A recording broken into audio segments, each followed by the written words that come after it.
I don't know. I have a wide variety of ways I could go with that, but I could begin working on the assignment. I think an assignment shouldn't take, I don't know how long it's gonna take, but I just don't wanna if I don't overcomplicate it or don't overanalyze, I do something extremely basic, it should only take like an hour at most. Well, it's already 12 midnight, so I should really consider what my options are.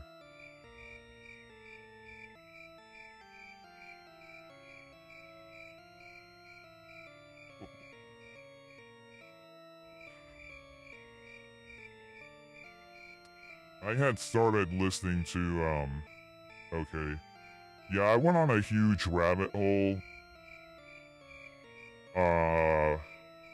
Since I have been working on composing my song still even off stream, I've been working on other parts of the song because it's gonna be more than just, the guitar. Yeah, I think it's gonna be more than that, I anticipate.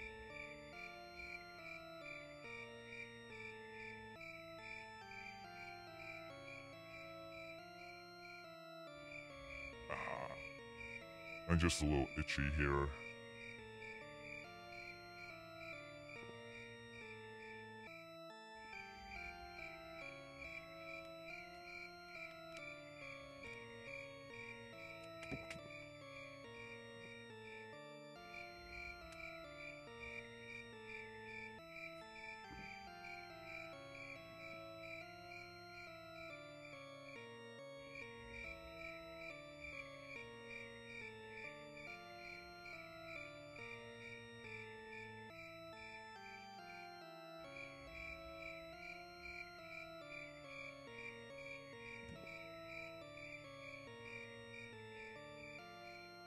My legs are super itchy because it's hot out and I'm all sweaty. I'm even gonna talk if nobody's here because I want to give some updates.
Okay.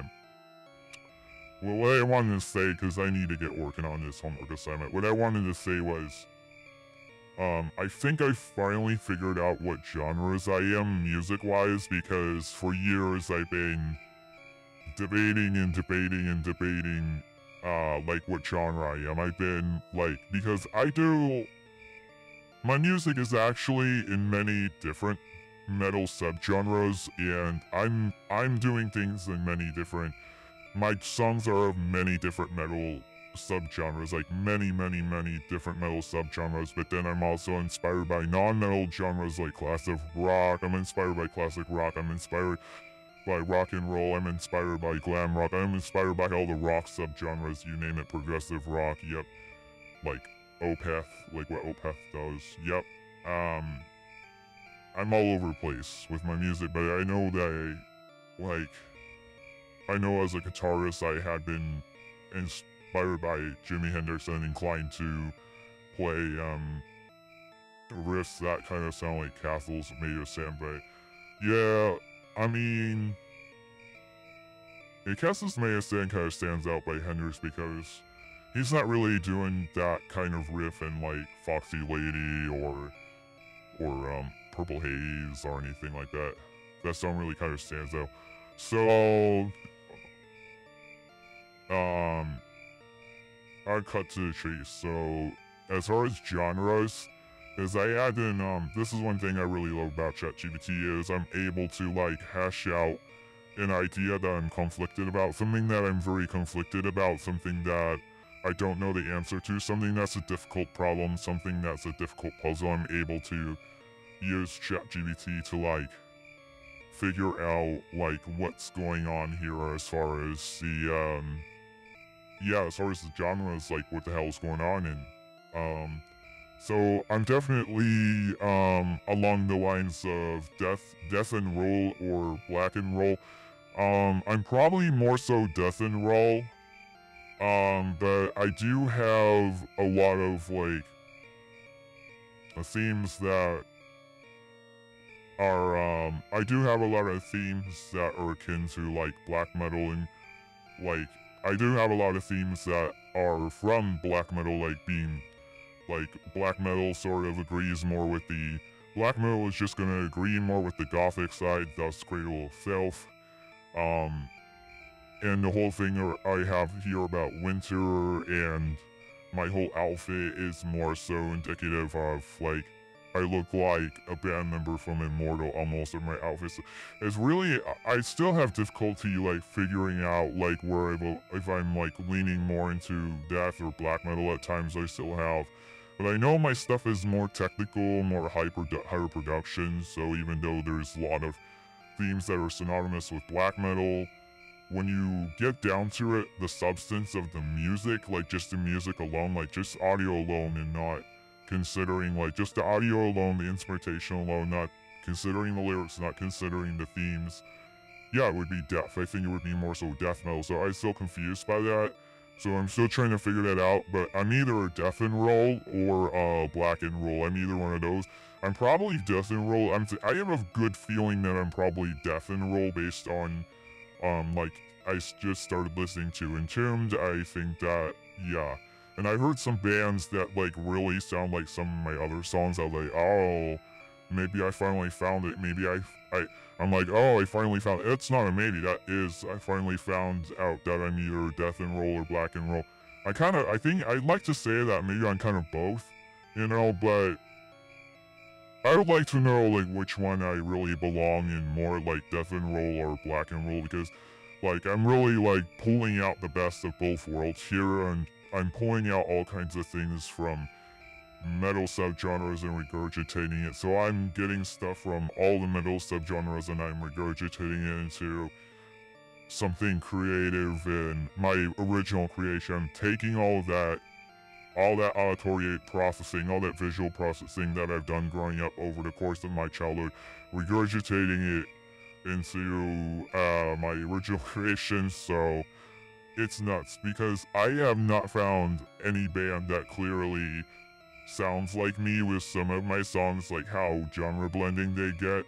But like when it comes to like a song like This Isn't the Way It Should Be, like you probably could think of bands that do sound like that. Like some of my songs are straightforward, like, oh yeah, that sounds like that band. But then like some of my songs like there's this one song, yeah, that definitely hasn't really sounded like any band that I know of. Even the death and roll bands don't have songs like this one that I'm thinking of that I created. It's kind of merging like a Zeppelin sound. It really has like a strong Zeppelin sound, I think. I forgot which song it was. Shit. I think it's Are You Ready For Me? I think it's that one. I don't know. Yeah, that one. I haven't really. I mean, it's just so. Like, I know it's like really. I have this one song that is like really Zeppelin influence. Like, I personally can really hear the Zeppelin influence in it. And I haven't like really heard that from anybody else in like the whole death or like even the black and roll bands that I'm checking out. I haven't heard anybody else really do that. Even in like the whole black and roll genre that's on the stuff that's uploaded on YouTube and accessible, I haven't heard anybody period that sounds like that. So I'm doing some stuff that is actually very, very original and very unique. And I'm trying to figure out like how I market it. It's so unique that I don't even know how the hell do I market this, because it's so unique. It's so different. Like I don't even know how the hell I even market this. How the hell is this even categorized? In fact, that song I'm talking about, "Are You Ready for Me?" I think that's the one. It sounded so much like rock. Like it had so much of a Zeppelin vibe, and it sounded so much like rock.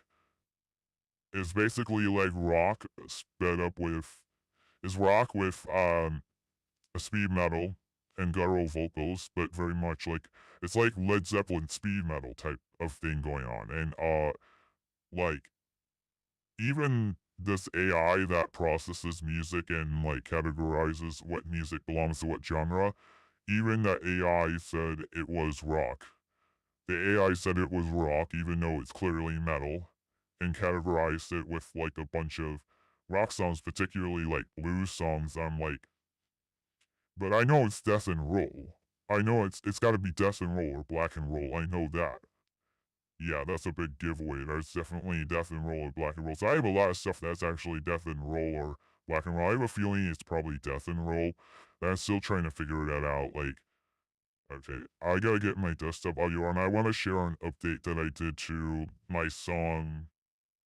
My song. An update to my song. Yeah, my brain fog's kicking in really bad. I want to share an update to my song that I did called Carry Load. This is like going to be part of the intro. And I'm figuring out a way to make everything fit.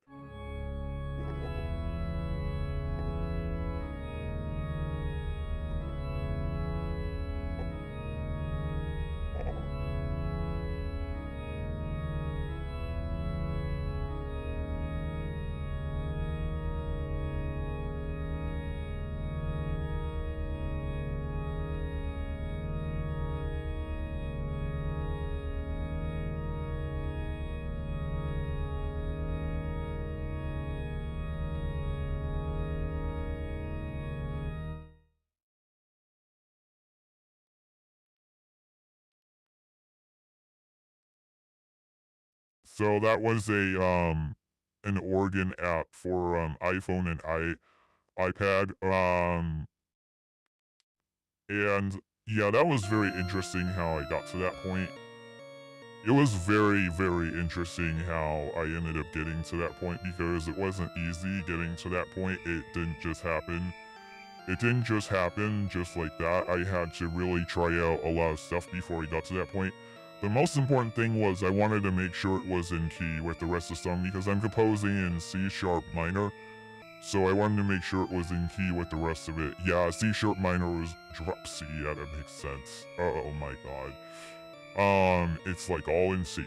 Anyhow, yeah, that was C sharp, and I believe that was C sharp and E and D sharp, I think. Yeah. That was C sharp, E, just E, E major, and D sharp. I felt that harmonized really nice according to my own musical ear. I didn't reference any theory for that at all. I was just going by ear, trying out a lot of stuff. That was very interesting how I got to that point. But I did want to mention that I'm in the process of actually rewriting Carry the Load a little bit to be more. I realized with that kind of organ intro, that kind of vampiric organ intro, I need that song to be more gothic and more vampiric if I'm gonna have a organ intro right like that. So I'm working on making the song more gothic, more vampiric, more like on the nose of gothic themes. Oh my god, I'm sweating in my chair really bad and I'm itching. I'm really uncomfortable. Yeah, it's really hot in Los Angeles. It's like 100 degrees in some areas, and in my neck of the woods it was like 90 degrees. It's really bad, and my room's super hot. My room is like 90 degrees. It's no different than outside. My room is like being outside. I don't get any like protection from that shit.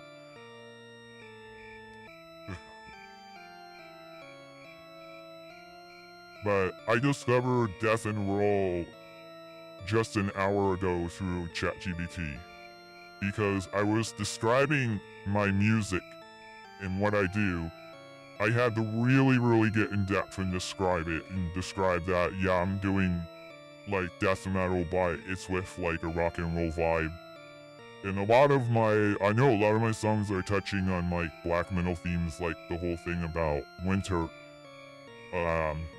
Not particularly the northern cold, but winter and the cold, like especially like Goliath of the Winterfall is really touching on those themes. So I'm like confused now. I'm like wondering, am I like black metal or am I death metal?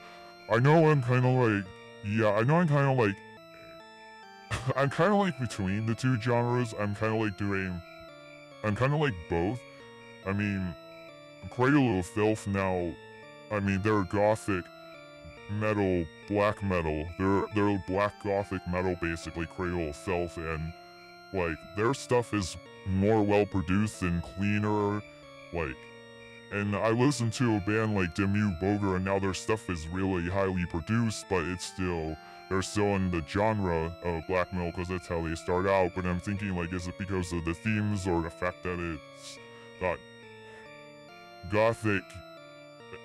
It can't be because of gothic undertones. It can't be, but if that's what it is, then I need to know because that would be important for me. But all my songs are not really necessarily outright gothic, so it's really I need to know like what side I lean into more. Like as far as marketing, like is it better to like say I'm black and roll or is it better to say I'm death and roll, and like what would be the proper categorizing? What would be the basis for that categorizing?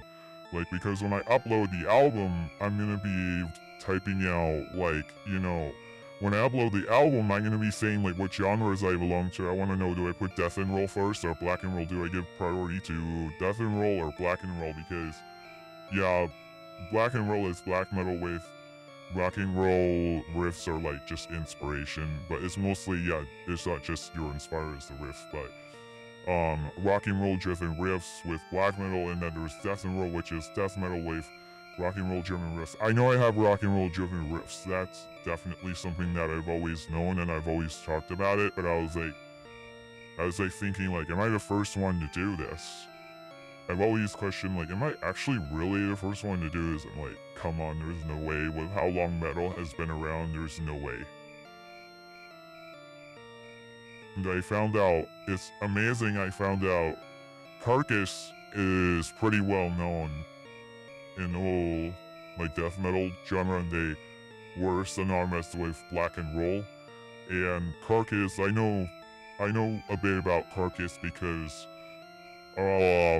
my artist bunny, and she's been sort of a mentor of mine in some ways. Her favorite band is Carcass, so I'm like, holy shit. I just fit right in with this whole like death and roll thing. Like it just is coming right together because I too have like a lot of my songs are actually, yeah, rock and roll driven riffs, which is like either gonna be death and roll or black and roll. But I had to see like my production quality is definitely more up there. My production quality used to really suck, but I'm using a drum machine, so kind of comes into question. But I don't think that alone would make, yeah, I don't think that alone would change. It's not gonna like shift the genre from black to death metal just because I'm using a drum machine. Come on. I know I usually don't put bass in my stuff because I'm like, that sounds good enough. I always think it sounds good enough, so I don't even put bass in my stuff. So I'm not sure. I'm still trying to figure that part out. So describing all of my stuff really well, describing the lyrics, if ChatGPT like knows what the core differences actually are, well, I'll make it know what the core differences actually are because I'll scope the internet out and give it data and say, here, work with this, where am I at? But I don't just go by ChatGPT, I do watch videos uploaded by other metalheads to make sure that I get affirmation from other sources. I don't just go by what ChatGPT says, because ChatGPT can hallucinate, be inaccurate, and You really gotta listen to the metalheads and what other people say. It's what other people say. It's what other people say is the most important thing. What other people say as far as like where you're at as far as genres. But the problem is the average Joe doesn't know about like death and roll or black and roll. The average Joe doesn't know that, and I want that niche audience to be able to find me. I want to use that right terminology for that niche audience that would enjoy my stuff to be able to find me. And oddly enough, I heard that death and roll got a lot of hate by the death metal community, especially when it came out in the 90s. I heard that somebody said that one of these metalhead YouTubers had said that it got a lot of hate. But what I'm more so concerned with is just accurately finding, accurately defining my stuff by the right genre so that the right audiences do find me. But I realize I am more than one genre, like no matter what. Like I can't like pin myself down to one genre because I'm also like, I think there's also a lot to be said about gothic metal as far as what I got going on here. I think there's definitely a lot to be said about gothic metal because I'm heavily inspired by Typo Negative.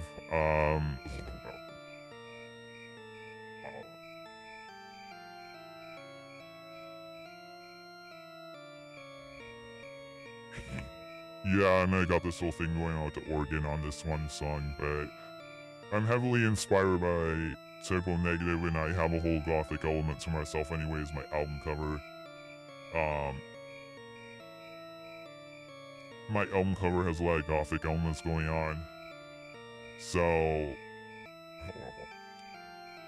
with that being said, I think gothic metal is definitely part of the genres that I'm a part of.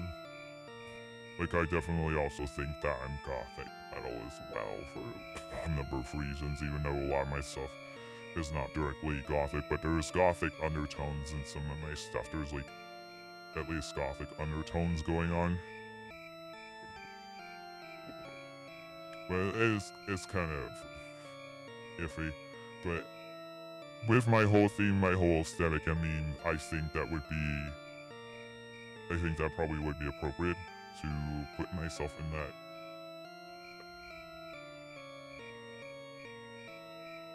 What the hell?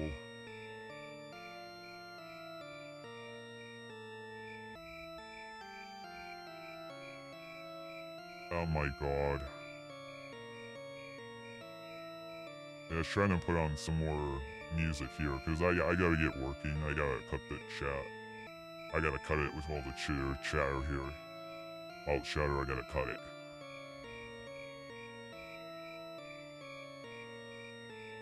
I got a whole plethora of new music, new recommendations here just based on my whole genre dig that I've been doing. Because I didn't really know or understand that death and roll was actually a thing. I had no idea, or black and roll, so there's a lot. But it's also related to speed metal, but I think the reason why I'm not just straight up speed metal is because speed metal is not gonna have the Cookie Monster vocals, which I do. I do the Cookie Monster vocals, so that's why I'm not, like, just... I'm not... Yeah. The difference here is that with just straight up speed metal, it's not gonna be like what I'm doing with the whole thing with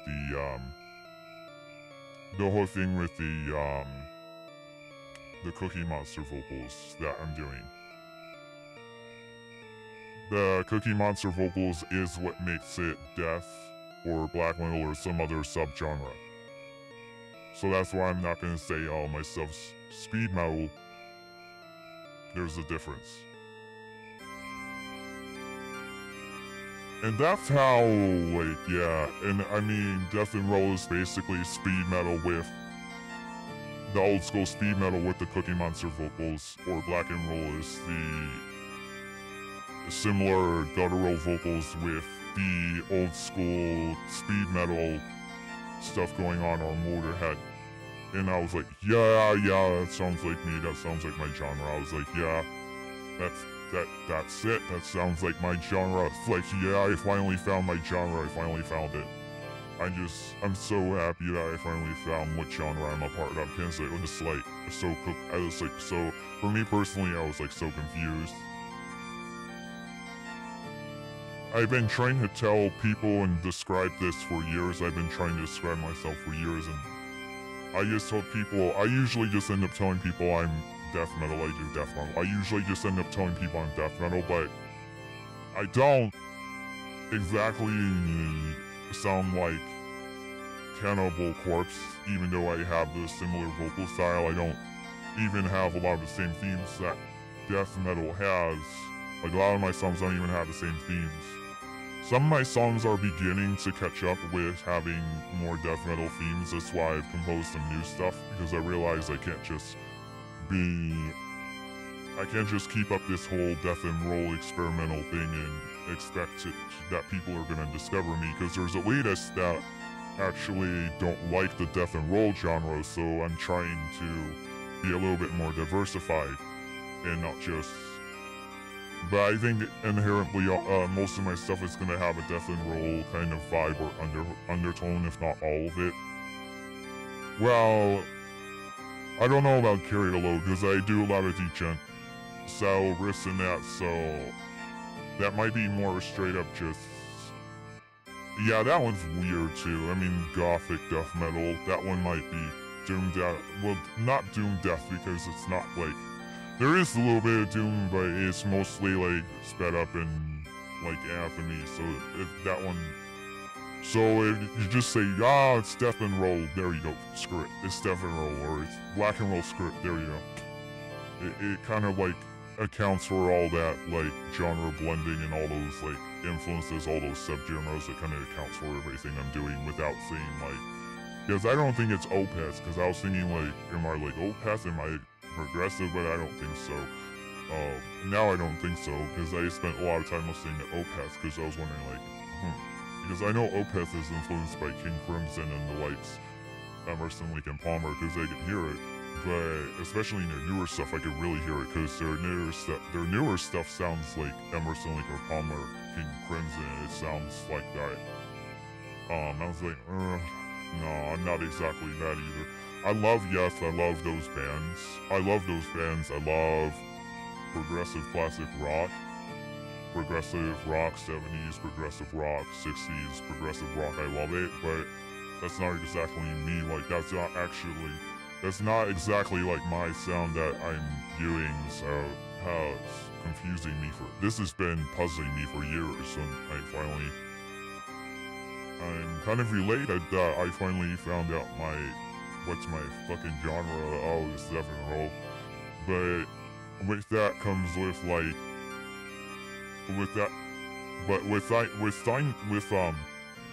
finding that out, it comes with a big question, because I just heard like a lot of the metal elitists hate that genre. So, shit, but okay. Oh shit, but okay. Okay, yeah, I was thinking a lot of metal elitists are probably not gonna like this anyways. But oh well. I don't want to be confined. I don't like to be confined creatively, but I have compromised and made some stuff that I think would have more commercial appeal just because I want to have a chance that my talent's getting discovered and being properly categorized in algorithms and stuff like that.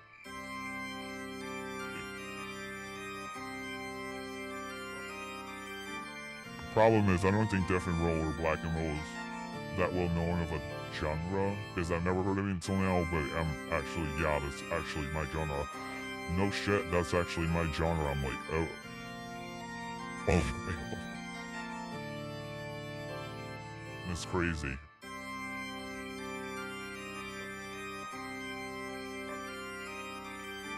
I have a lot of songs that really do deeply channel death metal, and I'm looking at the big picture, the whole album that I'm coming out with, all my stuff. It's death and roll or black and roll is one I just do.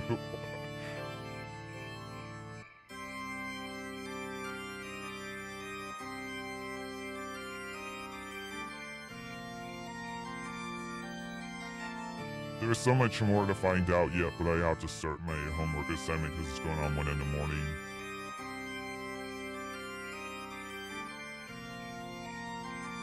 But I usually spend a lot of time listening to black and roll and death and roll because that will also help me, like, make it more obvious. But I don't know.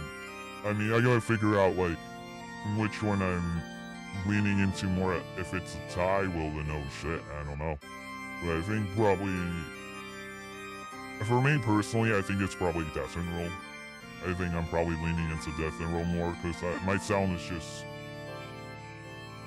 I mean, sound being clean alone doesn't make it deaf, because like there was black metal bands that actually do have a well-produced sound.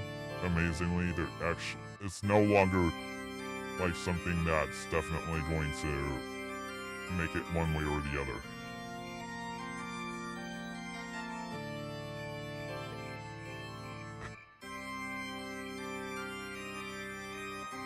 But like my vocal style kind of sounds like Cannibal Corpse. It sounds Cookie Monster. It sounds so Cookie Monster. It sounds, I mean,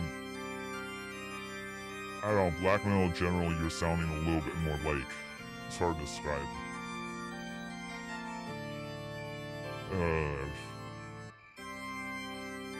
It's hard to describe though. I don't know.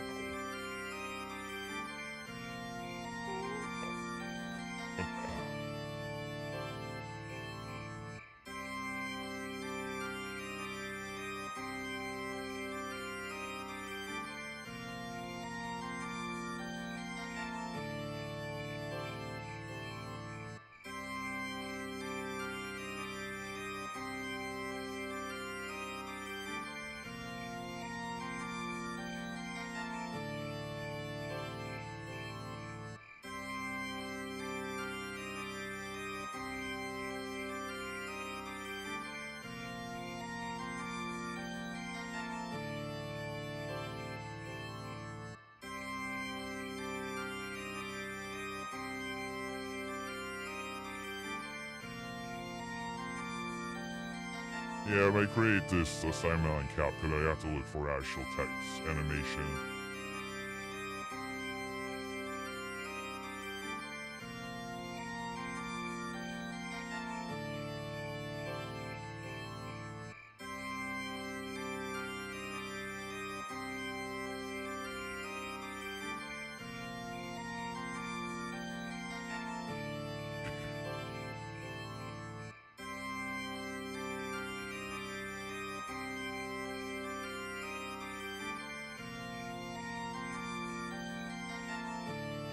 Yeah, I can create this on,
I feel like if I had the paid version of ChatGPT, that it could actually do this for me within like 5 minutes, what I'm trying to do.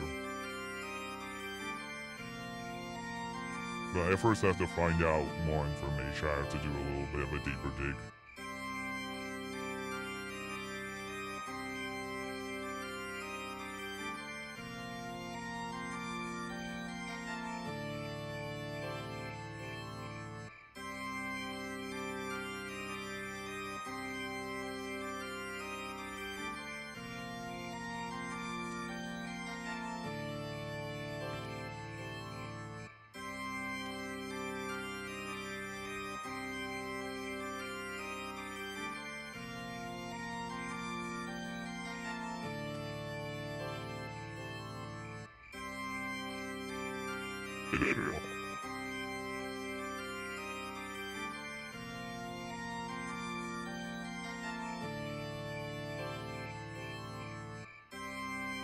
Okay, black metal has themes of nature, which I have.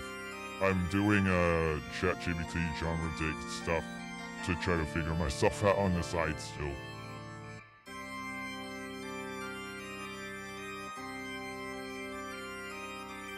I asked ChatGPT what are the differences between black metal and death metal. I am taking this with a little bit of a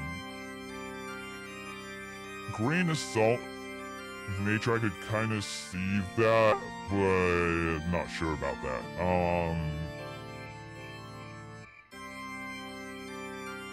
ChatGPT says, and I quote, typically black metal lyrics are poetic, atmospheric, and symbolic. They often emphasize darkness, coldness, and solitude.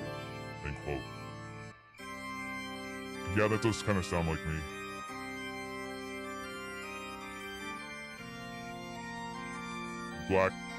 Death metal focuses on, okay, according to ChatGPT, and I quote, death metal focuses on death, violence, horror, and the macabre.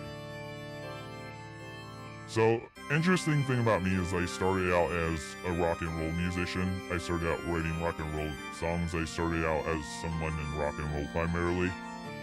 I was writing a lot of rock and roll songs that I meant to be like, I'm actually a failed rock and roll musician, like somebody who wanted to do rock and roll but couldn't get that singing down. I couldn't do that singing. My voice is not right for rock and roll so much. So I ended up getting I became a metalhead, and I didn't become a metalhead because I failed at the whole rock and roll thing that I was trying to do, like being a rock and roll musician. I didn't get into being a metalhead because of that, but I was already a metalhead at that time, actually. And I was doing both metal songs and rock and roll songs, so I was primarily focusing on rock and roll back then, writing a lot of songs. Anytime I wrote lyrics, it was really for like rock and roll, really, so I was more rock and roll oriented, so that's why I'm death and roll. It's like a huge reason why I'm death and roll, because I repurposed a lot of rock and roll songs to be metal that I wrote prior. So, with that being said, in that context out there, that's why I think that's a big reason why I'm not an elitist, because I've always just kind of been casually into the metal genre, been casually a metalhead, and I come from, like, the first stuff I heard was classic rock, and metal was already a thing when I was born, way before I was born. And I grew up with, the first stuff I heard was classic rock anyways. I was already drawn to rock anyways. And I always liked multiple genres of music. I always didn't like to be confined to just one genre or one thing. At my core though, I'm a metalhead, but I think that's why I never got into being an elitist. But with that being said, I sometimes don't necessarily know all the rules around the different subgenres and what actually defines them. Sometimes I don't know. Because I'm relatively new to like writing metal songs. That's why I'm relatively new for the most part. Like, the first songs I composed were straight up noise, but I wanted to do rock and roll songs, but it was all just straight up noise. And I actually heavily edited that stuff to be more listenable and to be more like Fudge. I had heavily edited that stuff, but when I started composing music when I was 13, and I meant that stuff to be rock and roll, but it ended up just coming out like noise because I didn't know how to play guitar, and then subsequently became like sludge metal because it was just a bunch of noise.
Now I just realized, oh, there it is. Okay, I found out the information I needed to find out. I was like, am I actually having a hard time finding the information I need to find to do this homework assignment?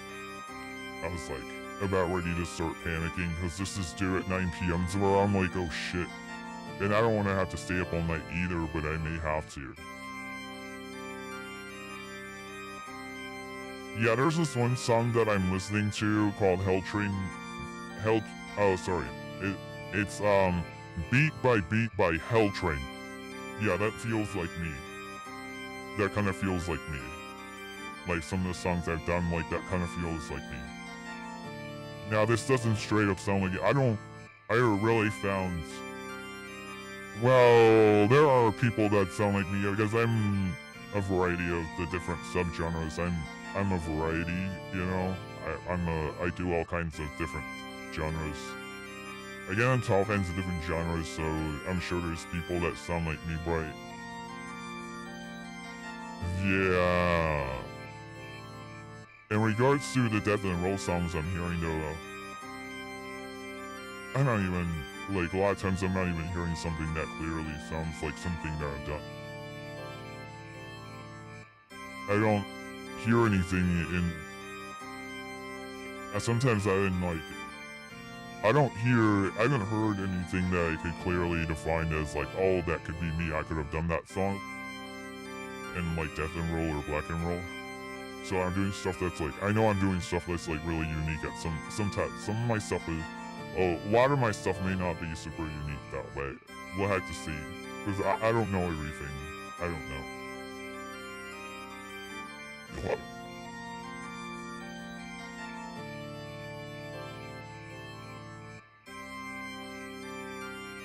Oh yeah, there's even more updates with my music. It's crazy the amount of updates that have come out today since I did my last music stream. Oh my god.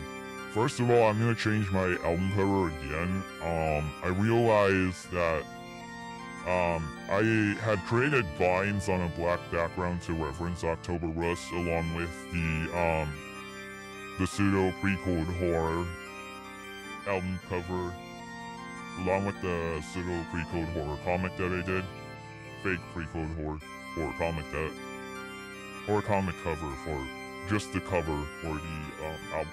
Will I make that into an actual comic? I should. In fact, I was working on a comic anyways. Anyhow, I had put vines on there against a black background to reference October Rust by Typo Negative, but I realized some issues here. There's some issues. First of all, I really feel that the album cover doesn't have enough red on it, and it should have more red to reference vampires. Red is a power color, and it also references blood. It references vampires, so there should be a lot more red on there. And second of all, I feel kind of weird about, I just feel weird, like I feel like my spidey sense is tingling just having those green vines against the black background. I think that might be a little bit too on the nose of referencing October Rust to the point where I don't want someone within the Pure Steel estate or the typo negative space to like say, hey, you know, you're copying that. When this is like a tribute that I'm doing, it's out of love, it's out of inspiration, it's out of being a fan. I would never want it to result in that. That would be my absolute worst nightmare. Although there is a band called October Noir that exists and they're like a huge typo tribute too. But I realize it's for the overall improvement of the album cover and the appearance it's for the overall improvement and betterment to get a little more creative with this other than just basically recreating the vines from October Rust. And I still would be referencing October Rust with these changes. I'd still be referencing October Rust. So yeah, the vines are actually still going to be there. The vines are going to still be there. And they're still going to be green, but they're also going to be red. So what I'm going to do is I'm going to make the vines green and red. So you're going to see like there's going to be a color gradient. So I'm going to create a gradient, sort of a color gradient thing. I think it's called color gray, I'm not sure, but it's when you see like one color transition into another. Like actually on the October Rust album cover with the typo negative, the name of the band and the name of the album on October Rust, you see like orange transition into yellow or something like that. That's what I'm gonna do with the vines. I'm gonna, in some instances, it's gonna depending on what color is next to it, it's gonna transition from red to green, and then from green to red. I'm gonna do, like if I have red to green on one side, then I'm going to do green to red on the other, so there will be a lot of contrast, and it will be really eye-catching.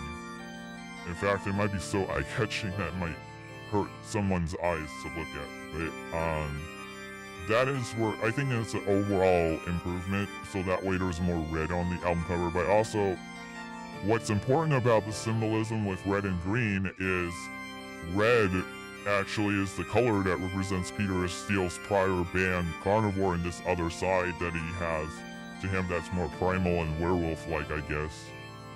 And then the green represents typo negative, which is actually, the green is actually representing the more vampiric side of Peter, which you would think like red is associated more with vampires, but with Peter, red is associated with more of this primal werewolf side that he showed in Carnivore. So it actually would represent that duality that Peter Steele has. The red and the green would be a great way to go, because it represents the duality that Peter Steele had too. So that's even more referencing, that's even more so referencing not just typo negative, but that's referencing Peter Steele as a whole, not just typo negative. That's referencing Peter Steele as an entire, that's referencing Peter Steele as a whole, using red and green, that's referencing him as a whole, not just, because if I just use green, that's only representing typo negative, but Peter was more than typo negative.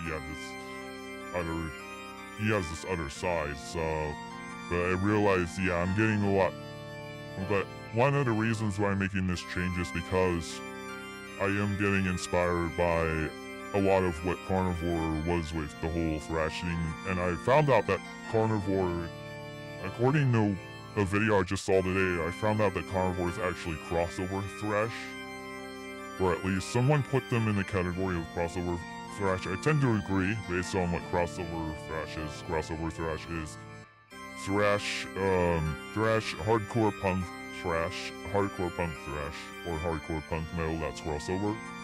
I tend to agree that they are crossover based on their themes and like what they're about. I tend to agree that they definitely are crossover.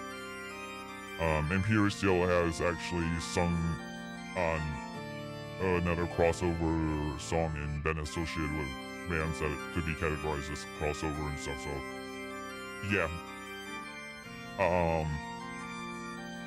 that like blew my mind when I found that out, because I had no idea, because I thought Carnivore was just thrash, so that was like crazy today, finding that out. That was nuts, all just because I'm trying to find out like what genres I actually am. Like I'm trying to actually figure out, okay, where do I actually put this music that I created that's like so like unique. Well, some of it's so unique. I'm not saying that all of it is necessarily.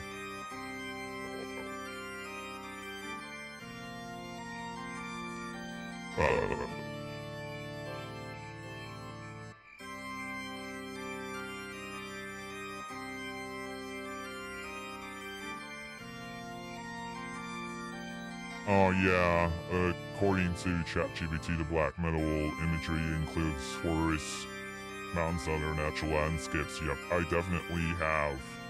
And I emphasize solitude and desolation in my most. Definitely carry a load, I'm emphasizing that a little bit, yeah. Haunting atmosphere, stage presence, focus on creating an eerie haunting atmosphere, which I do.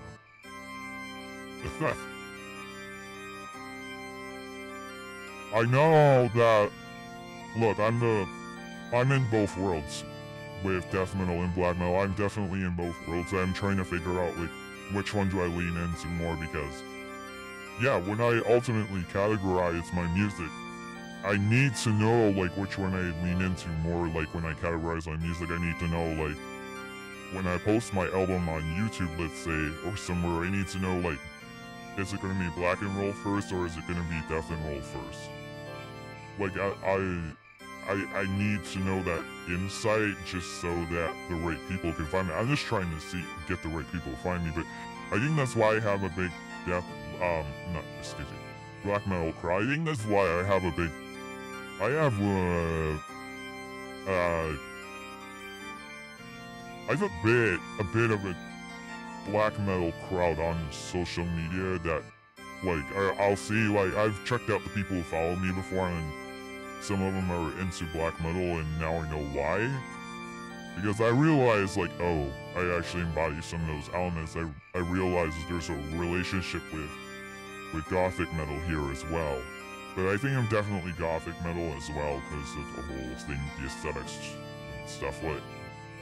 That not all my songs just straightforwardly fit in gothic metal, but that's true with Typo Negative, but they're still categorized as gothic metal. Like, I hear some of their stuff is like, while the majority of their songs, like, clearly are gothic,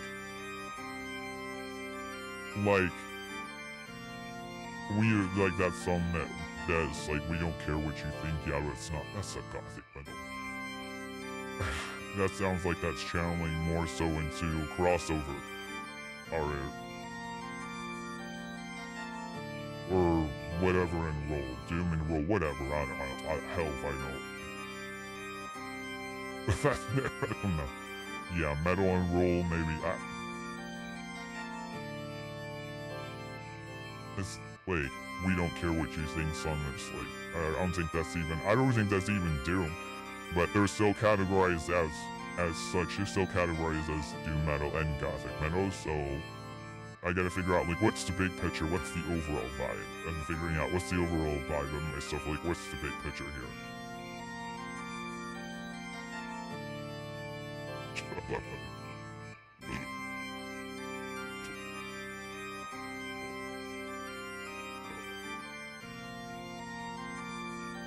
But I've always identified with Celtic Frost. Like, that was a band that I was really into in high school, and they really have, like, a lot going on with, like, the early development of black metal. Like, they were important along with Venom. So that's why I think, like, oh yeah, like, that's why I know I lean into that. But then when we talk about death metal, we talk about bands like Morbid Angel, and like, I definitely have some of those themes. Death, I definitely have some of those themes. It's not so, like, I know I lean into both, but where do I, like, an outsider just discovering me, are they gonna associate me more with black or death is really like the big question that I have. Like, I'm trying to figure that out. I need to only figure that out on the side here, because I've been down this rabbit hole like all day.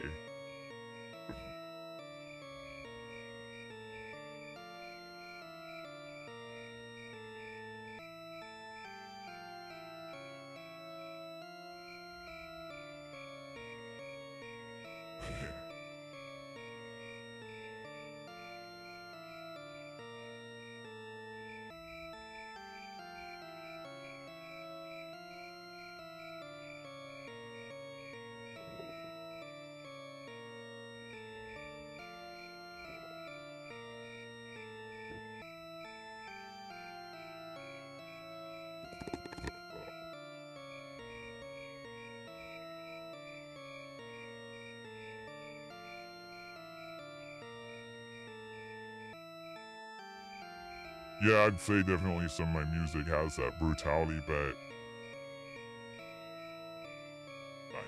I have a lot of black metal themes going on. A lot of themes are synonymous with black metal. I have a lot of that going on lyrically. So it's just... I know that's why here I definitely fit within that whole umbrella of gothic metal. Oh, so like... Gosh.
Okay, I got most of the pieces together as to how to build this homework assignment. I got like most of the pieces together for it.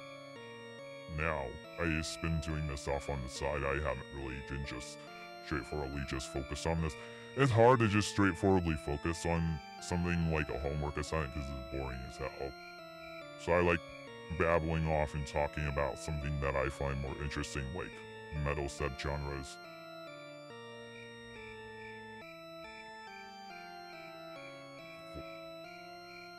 Ugh.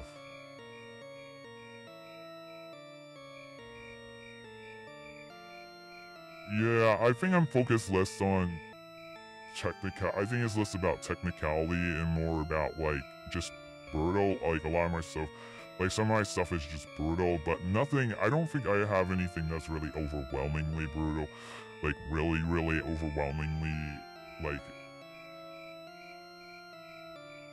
Yeah, no, I don't think so. So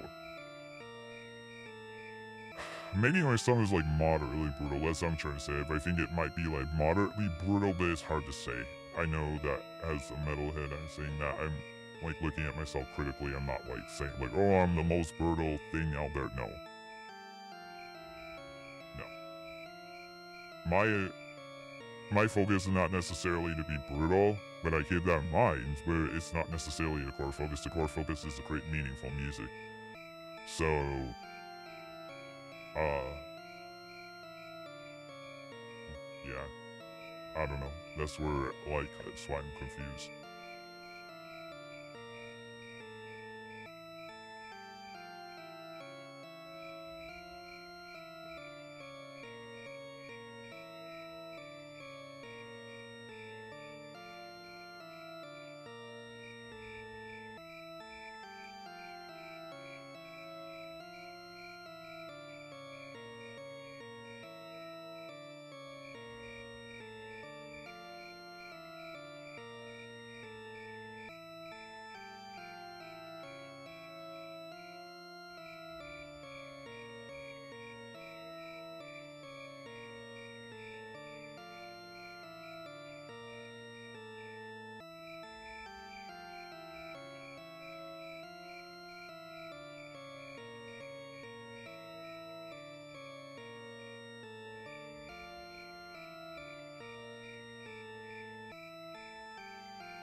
Yeah, I had categorized my demo album as alternative metal.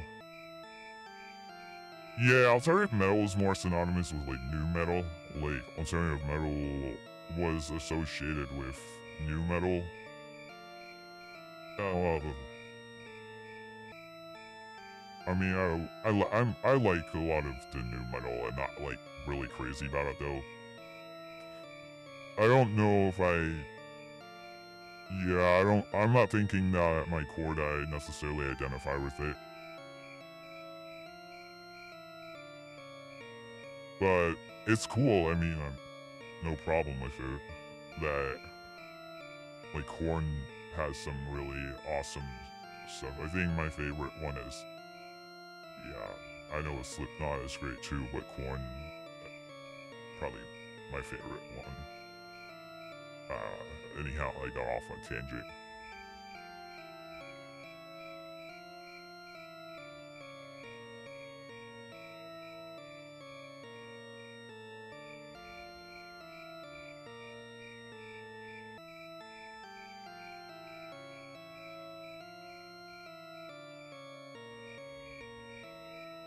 How did my ChatGPT disappear? Wait a minute, Earl. That's weird.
I realize part of it is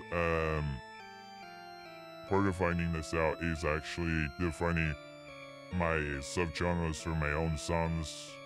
Like, I'm like doing an exercise where I take each of my songs and like pin down a genre.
Yeah, I have like a clear way of defining this subgenre for each of my songs now, so this is good. So I've come a long way.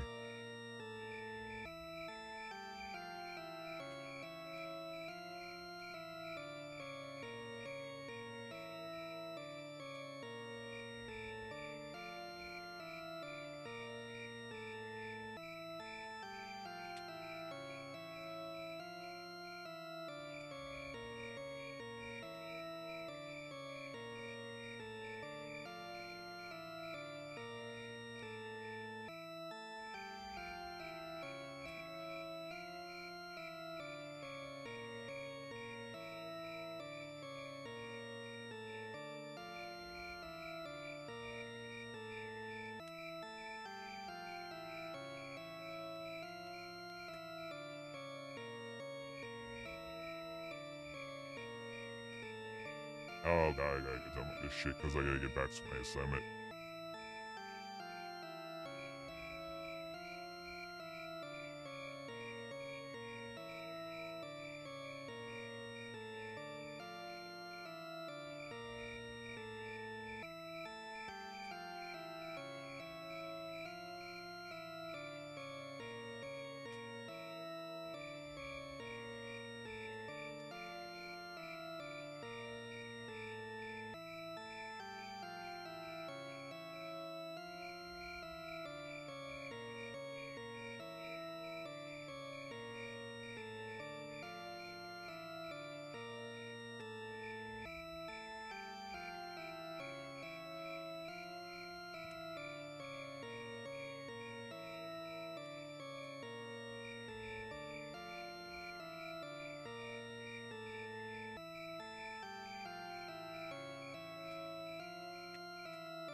Oh my god, this exercise is driving me nuts.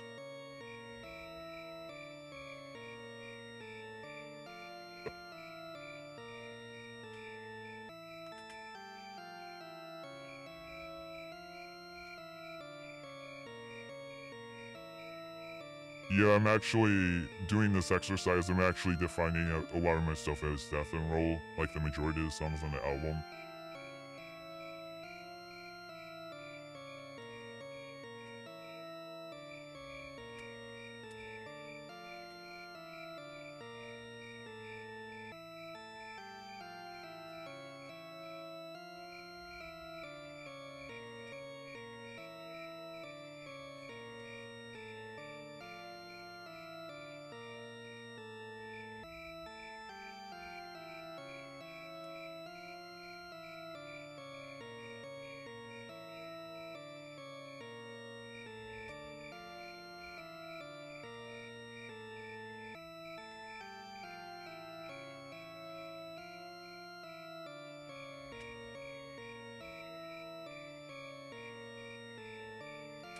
I have to keep copy of this somewhere.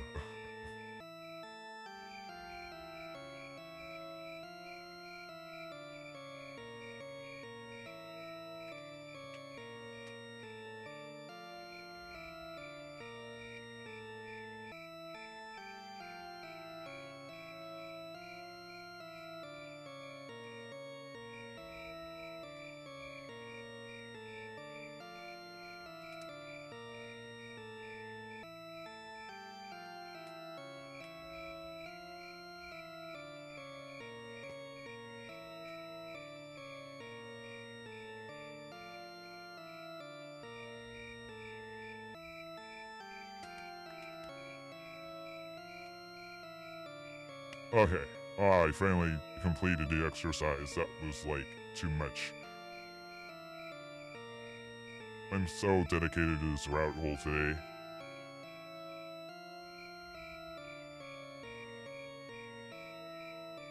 It says I slightly lean towards black metal more.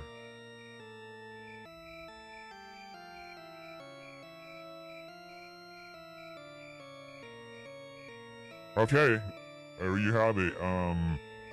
Black and roll it is. Black and roll and death and roll. It's both. I have tracks that it is both because I have tracks that are clearly death and roll and tracks that are clearly black and roll.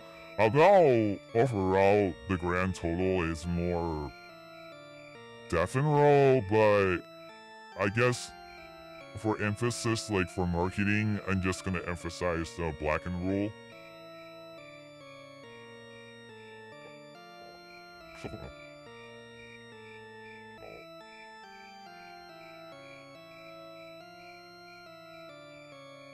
ChatGPT says I lean more towards black metal. This is important. This is so important because I need to clear this up.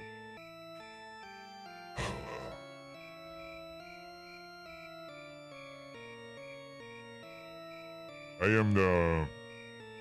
am the best of both worlds, but yeah, okay. This is I needed to clear this up.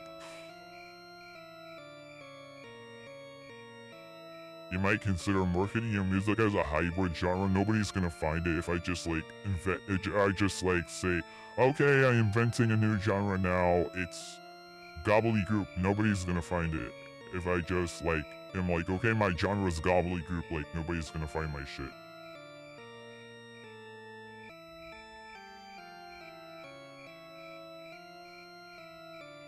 AI's not gonna even know how to categorize my shit. Okay, now I need to dedicate 100% of my focus to this homework assignment.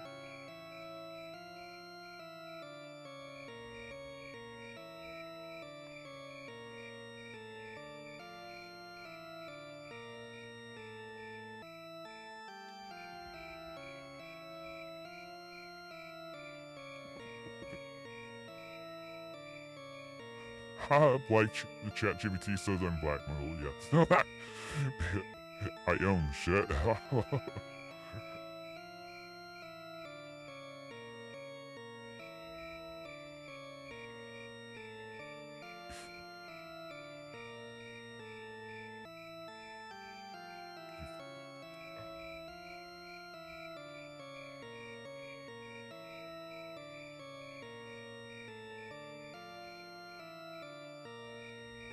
Fuck.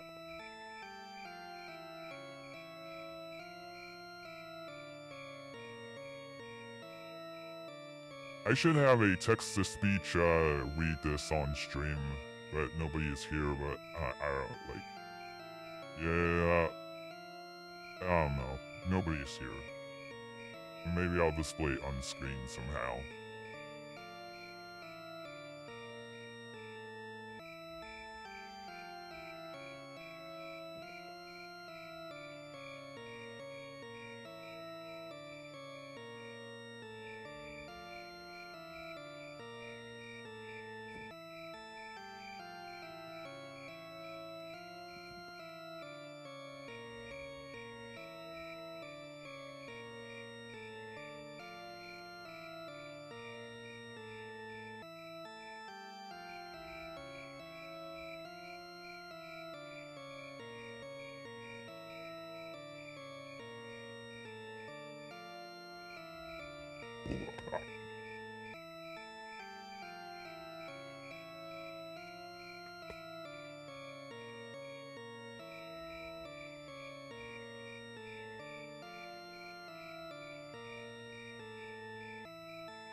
Yeah, ChatGPT gets right into it as to how nuts my music actually is.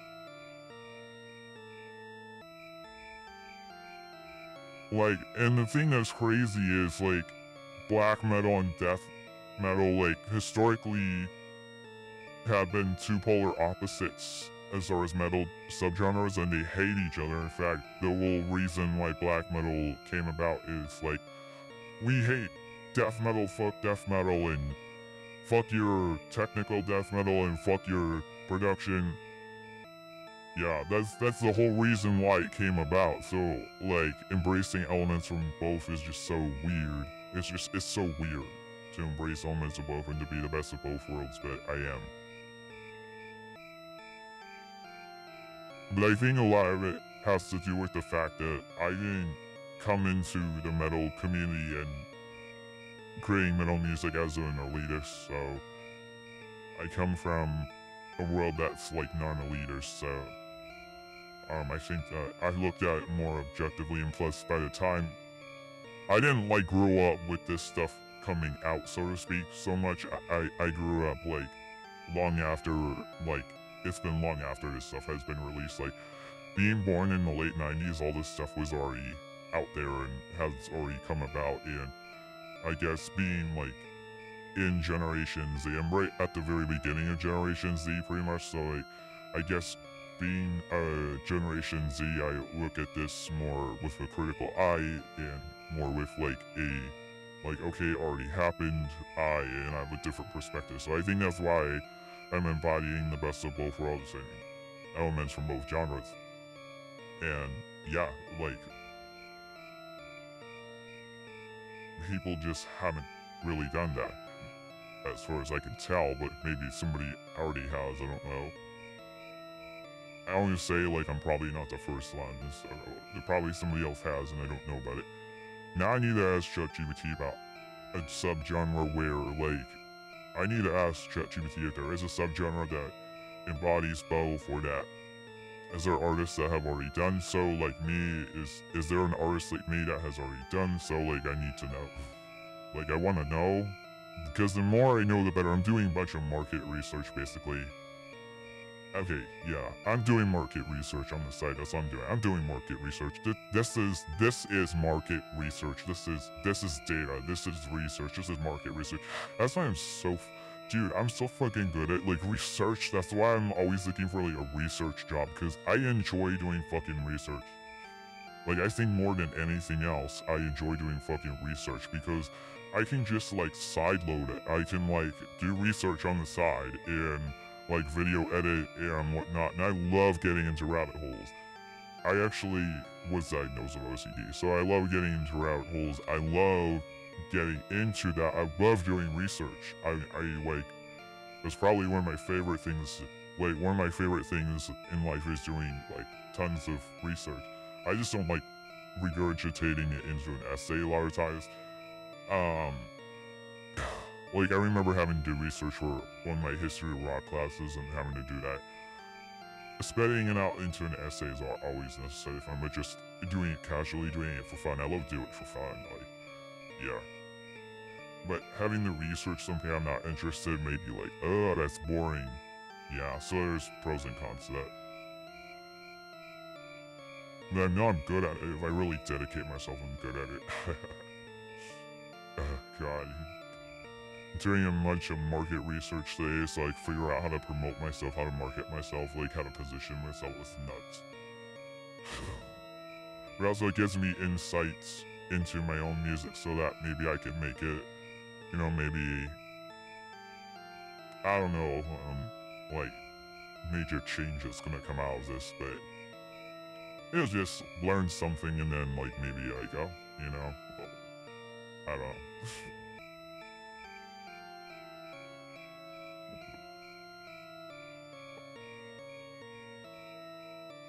I need to watch it because no one's here. But I'm just saying this for documentary purposes. I want to document things. I want to document developments or updates or research. I'm just doing a video vlog at this point, and that's okay. it's really late at night, I'm okay with just doing this like video vlog style. That's basically what I'm doing, is I'm doing a video vlog as I work on homework.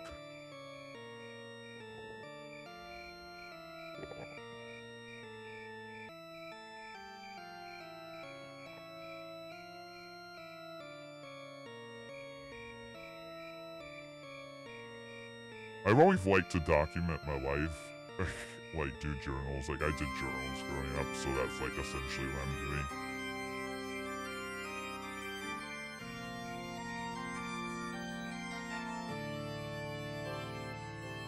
I know some people have told me to go back and I know like one person has told me to go back and replay streams. So there is a point, because one person's going back and replaying, so there is kind of a point. It's not like, oh, nobody's gonna listen to this. Because I was just in obscurity for like the longest time, and I was like hardly a point to this. I'd say one of the bands that really kind of gives me vibes of like, oh, they kind of sound like me, Hell Train. This band called Hell Train kind of sounds like me.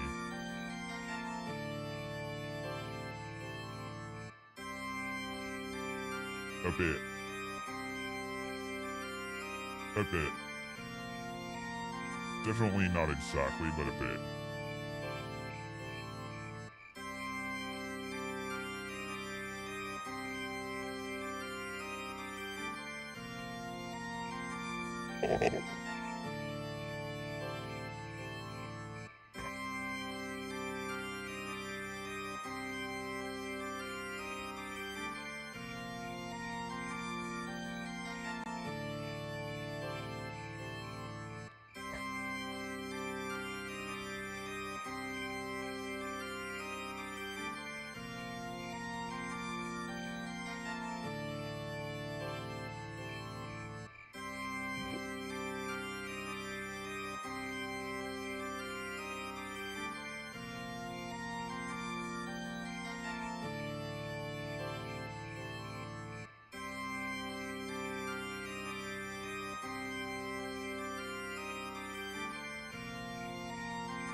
You know, I think I might do is I might turn on my desktop audio. Nobody wants to see a bunch of text. I could turn on my desktop audio and have it read about, just kind of have it.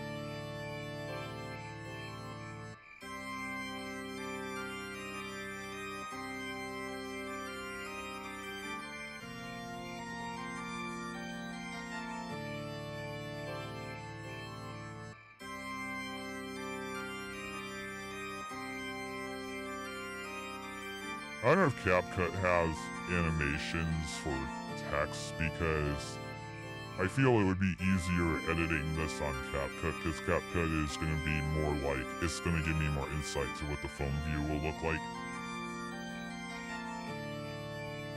I just feel like I'm making a mistake trying to edit this thing on Magic's Vegas. I just feel like it's kind of a mistake. But I want to see like what effects they have on CapCut.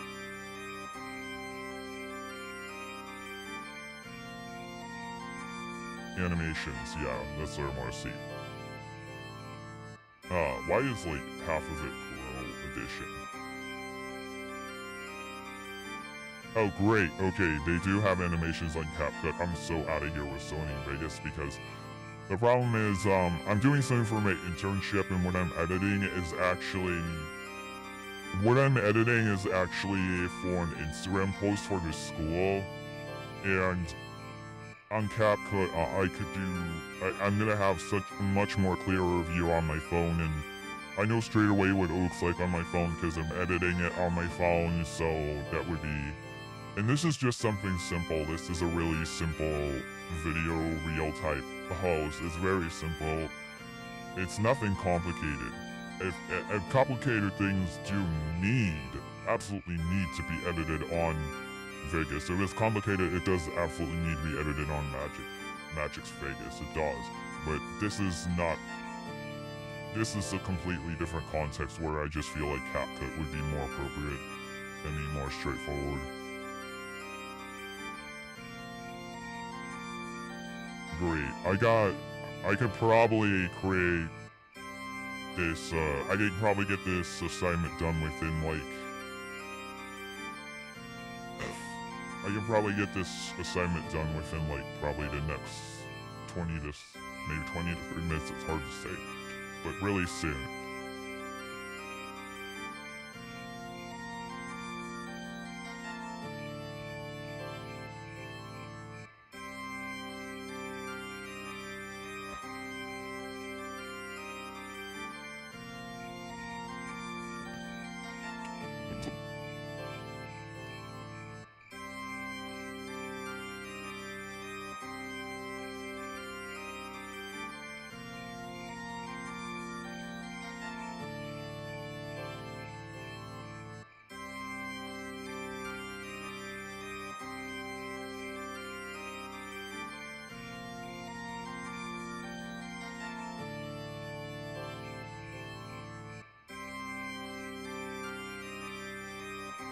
Yeah, I know something they emphasize that this being accurate.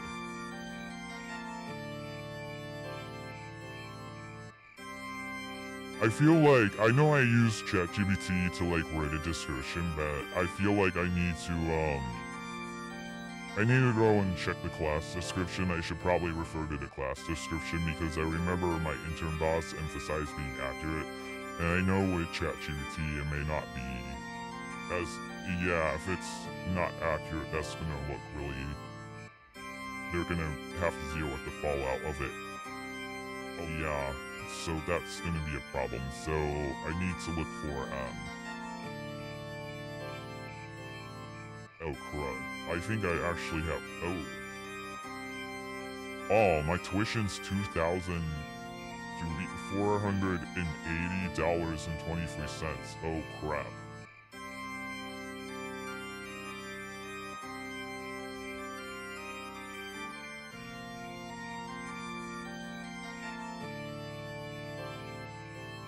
That's a lot of money, holy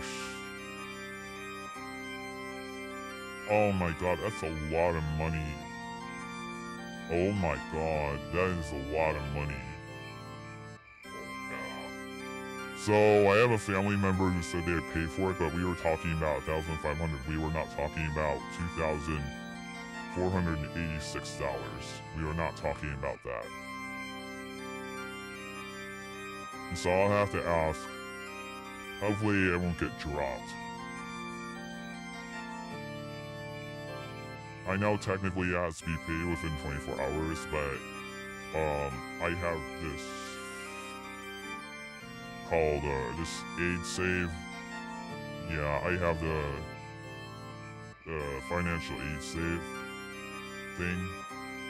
So hopefully I'll be okay. Yikes.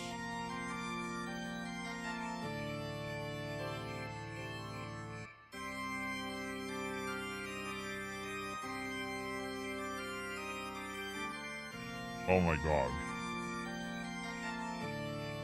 Hopefully I'll be okay paying that tomorrow morning, because I need to talk about that. That's a very high tuition for just one class. That is really high tuition. That is an incredibly high tuition for just one class. That's nuts.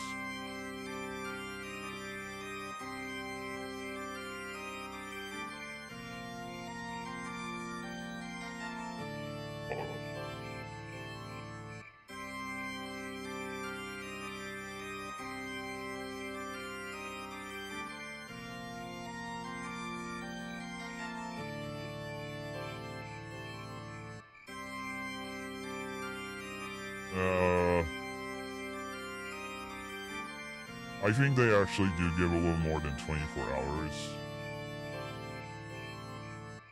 I think it's more like 3 days, 72 or 48. Yeah, because I think I've actually been through this before. Yeah, because I don't want to just put that on my family member's credit card without talking to them, because it's a lot of money.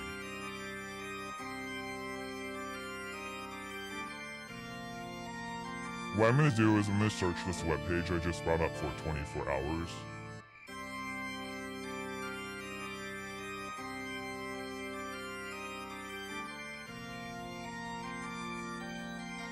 Okay, good. I have more than 24 hours, I'm okay.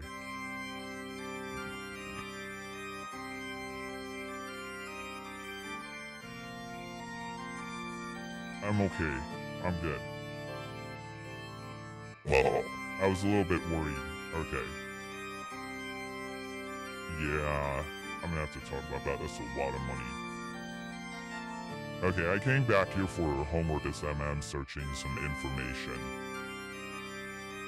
Damn.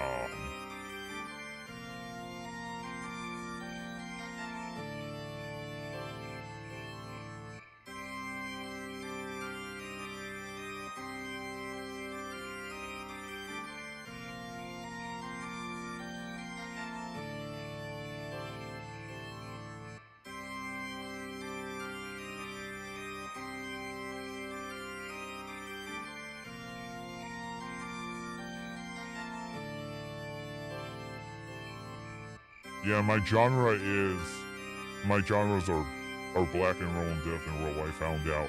And gothic metal, of course, gothic metal. I don't know which one I should put first, though. Gothic metal, black and roll, that's nuts. Probably, I don't know. Oh, God.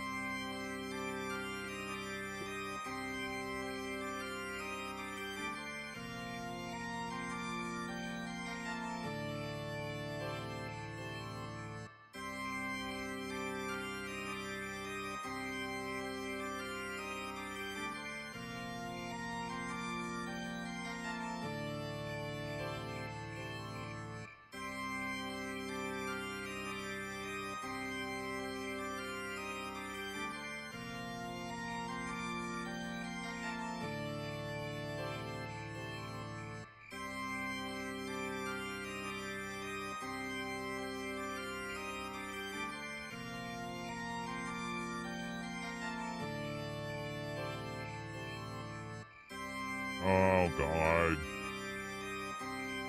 This doesn't have an official class description. I love it.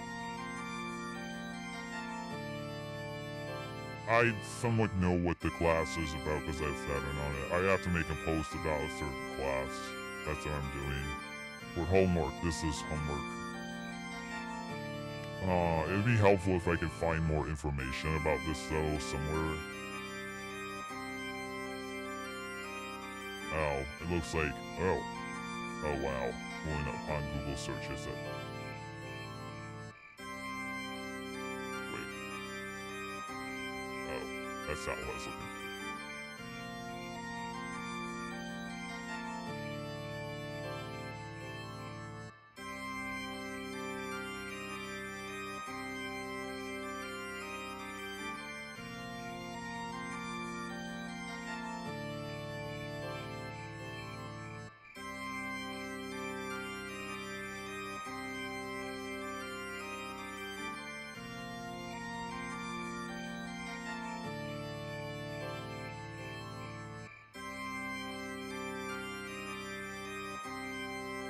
Okay.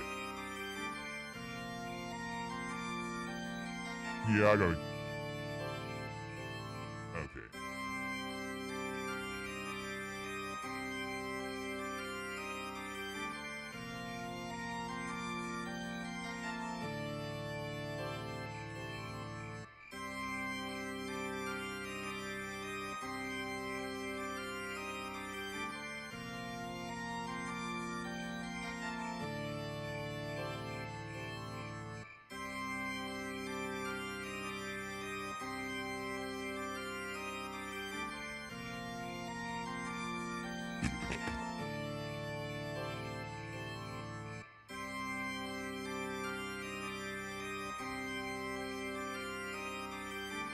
Great, okay.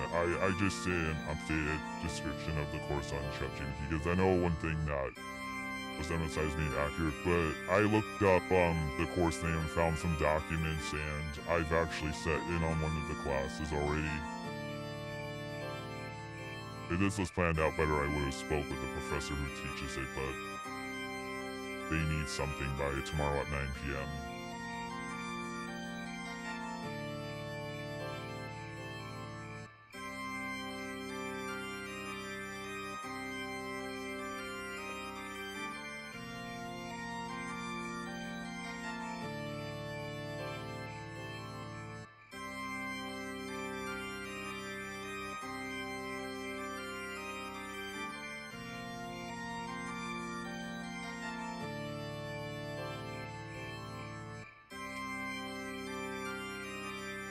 I think less words is better because I don't know everything about this course and I know emphasize being accurate, so I'm just taking some statements that ChatGPT created that I know are true based on what little context I do have.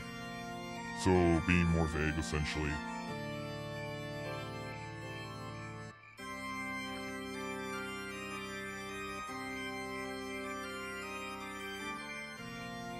I'm like doing my rabbit hole on the side and I'm working on the assignment. So all I have to do is put the homework assignment post together and all CapCut and it's done. It's gonna be done within like minutes now.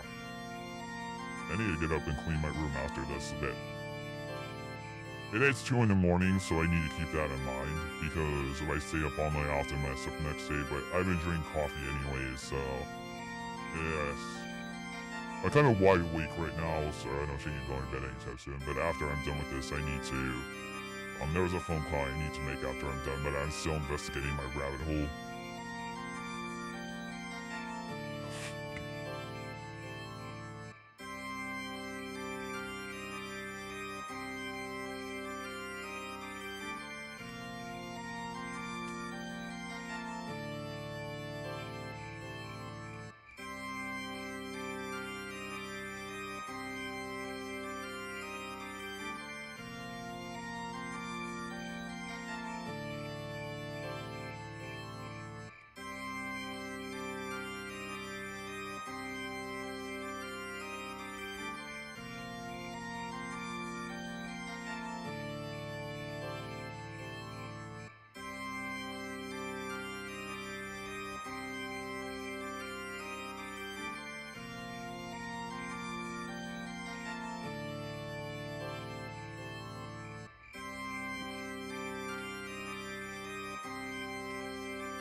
Well, ChatGPT said that my strongest genre that I belong to is gothic metal. Yes! Good. Thank goodness. Because that's really gonna get the typo negative fans to notice me. That's what's gonna be key to get the typo negative fans to really notice me beyond just like making references. Listing that first. Great. Okay, so ChatGPT says my genres in order. As to like which one I embody the most. Number 1 is gothic metal. I embody gothic metal the most. Number 2 is black and roll. Because like the black metal themes and stuff going on here. And then death and roll because of a lot of my death metal stuff. Yeah, so I'm gonna listen to ChatGPT's responses on text-to-speech again to like better understand what it said more in depth about me, elaborate on some of the reasons why that is. That's good that I'm in the gothic metal space first because I think that's going to be key to positioning getting the typo negative audience actually in, aside from like that's going to be important for keyword search because I think it takes more than just making a bunch of typo negative references on my album cover and with my aesthetic and all that. I think it takes more than just that.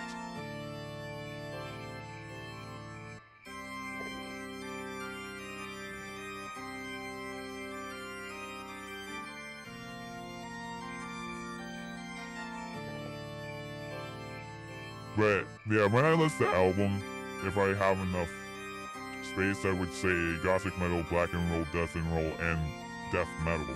A lot of people are searching death metal, so I think it's important to have death metal in there. And black metal, I would actually put those in if possible.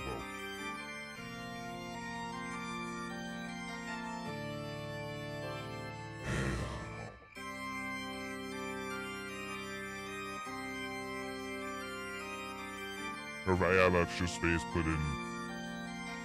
Well, I have songs that just are death metal that I know are death metal. Like, this isn't the way it should be. I know that's death metal. Like, I know it is, so. But is there anything black metal? It's like, I scratch my head.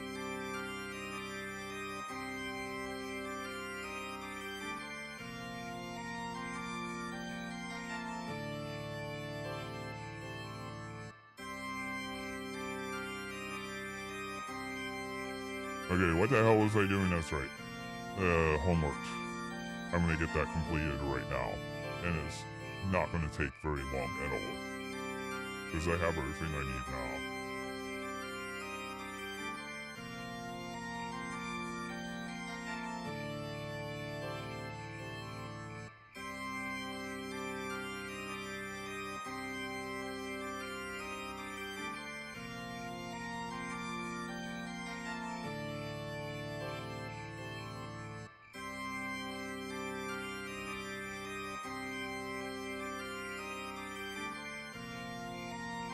I just realized something. I'm gonna end the stream soon, especially because no one's here and I said what I need to say. So I'm gonna go ahead and turn my desktop audio on, and I'm gonna play my text-to-speech tool. I'm gonna use my text-to-speech tool called Balaboka to like read out loud like a lot of the things that ChatGPT has revealed about me and my music, trying to find a clear like lines as to like trying to clearly draw those lines as to like what genres I belong in terms of marketing. I'm gonna start out with what it first spat out about me, what I was first talking about. Yeah, and I asked if it knew about black metal and death metal first and the differences, and I vetted the definitions before. I vetted the definitions that it's giving before it gives a recommendation. I'm actually vetting it to make sure it knows what it's talking about. I personally am vetting it, so I'm not just taking it based off of, yeah. And it's just gone based off of like faith, like, oh, I have faith that it knows. No. I'm vetting it first to make sure it actually knows what it's talking about. What the hell? Oh yeah, that's right. Okay, there. I started out there, that's right. And you're just gonna turn on the desktop audio. That's what I'm gonna do. It's gonna sound very weird, but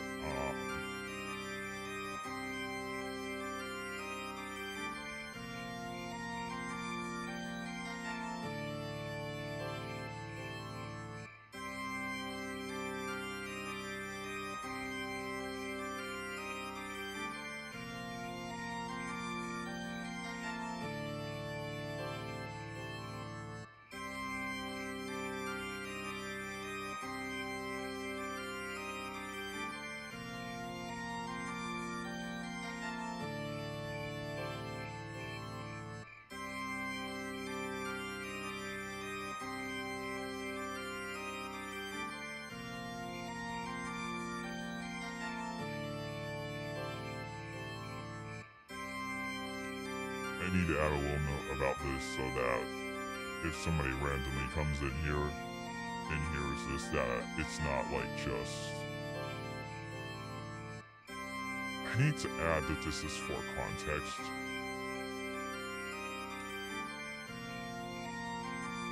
If someone comes in here and hears like this weird text-to-speech voice talking, I need to have a note about what the hell is going on.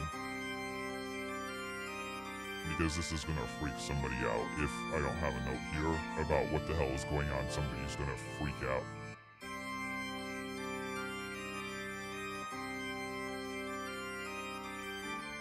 somebody would be totally freaked out if I didn't have this random note here. If I didn't have this note here, this is a live stream, so if somebody were to come in here, they'd be totally freaked out if I didn't have this note. Okay. Now go. Given the range of themes and styles in your music, it seems you're blending elements from both black metal and death metal. However, based on your song themes and overall aesthetic, you might lean slightly more toward black metal for the following reasons. Black metal leanings. Nature and winter themes. Songs like Goliath of the Winterfall and Forest Giant resonate with black metal's traditional focus on nature, cold, and solitude. These themes are quintessentially black metal, especially with the atmospheric and eerie elements you've mentioned. Gothic, dark, and haunting atmosphere carry the load, and your gothic vampiric orc character are steeped in a dark, gothic atmosphere, which aligns closely with the black metal aesthetic, especially if there's an eerie, haunting vibe. Eerie, solitude, tracks like Rock Bottom, if leaning towards black and roll, and Oh Torture could place you more in the black metal sphere, especially if they maintain a raw and eerie atmosphere. Death metal leanings. Brutality and technicality. This isn't the way it should be, with its brutal and technical death metal style, aligns strongly with death metal. Political and social issues. Your focus on political and social themes in songs like Nowhere to Go, Planet Earth, and Little Annie can also be aligned with death metal, particularly if the music is aggressive and direct. Death and roll influences. Tracks like Rock and Roll Underdog and Teardrops blend death metal with rock and roll, leaning more towards death metal but with a groovier, more accessible edge. Conclusion. If your overall persona, aesthetics, and major thematic focuses are considered, you seem to lean slightly more towards black metal, especially with the nature, solitude, and gothic elements. However, your music also embraces a lot of death metal's aggression and social commentary, so you could describe your work as a fusion of both genres, leaning into black metal for atmosphere and imagery while using death metal's brutal force and technicality where appropriate. You might consider marketing your music as a hybrid genre, focusing on how you blend the atmospheric, haunting qualities of black metal with the brutal, technical edge of death metal. Yes, Gothic metal is a subgenre of heavy metal that blends the dark and melancholic atmospheres of Gothic rock with the heaviness and aggression of doom metal, death metal, or black metal. It emerged. Oh man, you came in here at like the absolute worst time because I just went on a epic rant about my music and like how deep it is in regards to metal subgenres, and I was deep in a rabbit hole doing some research, and I was using ChatGPT to help me like clearly define like what genres my music is, because for years I really haven't had a clear answer at all as to what it was. So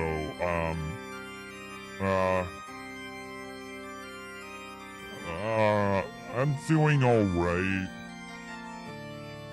I'm doing okay. I'm working on a homework assignment. There was no one here, so I just turned this into a video vlog.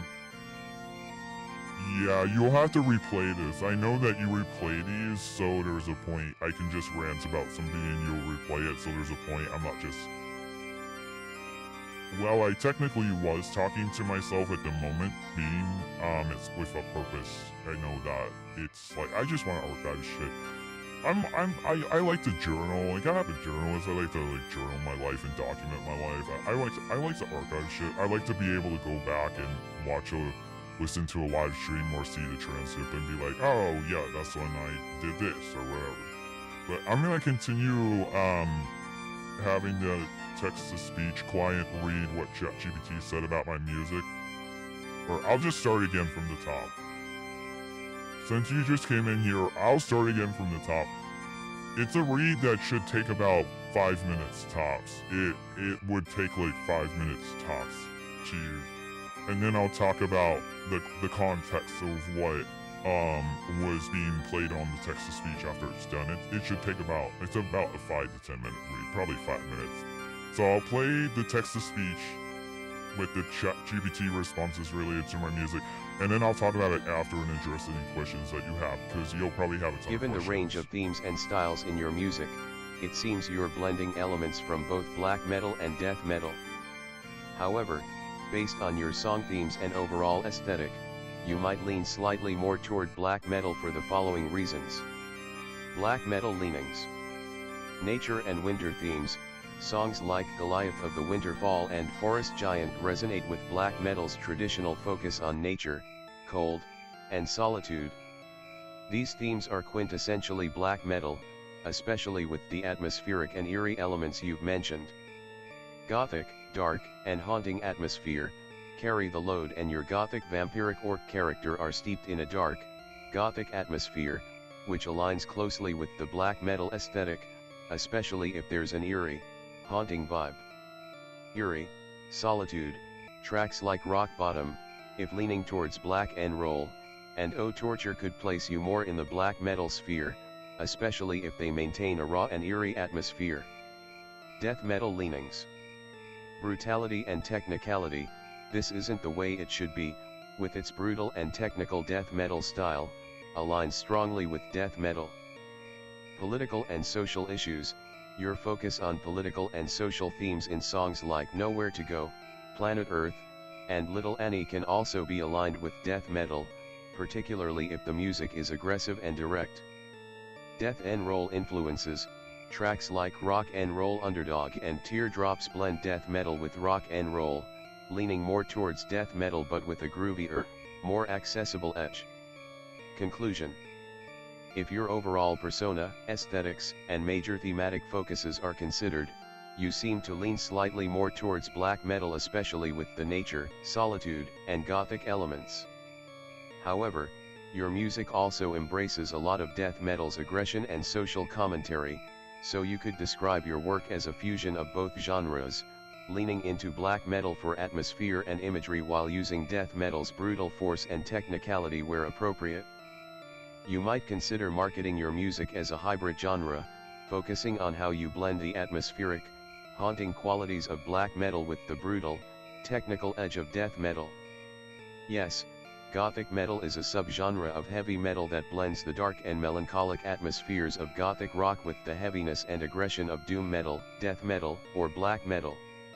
It emerged in the early 1990s and is characterized by its emotional intensity, dramatic and often romantic themes, and a fusion of heavy riffs with ethereal or haunting melodies.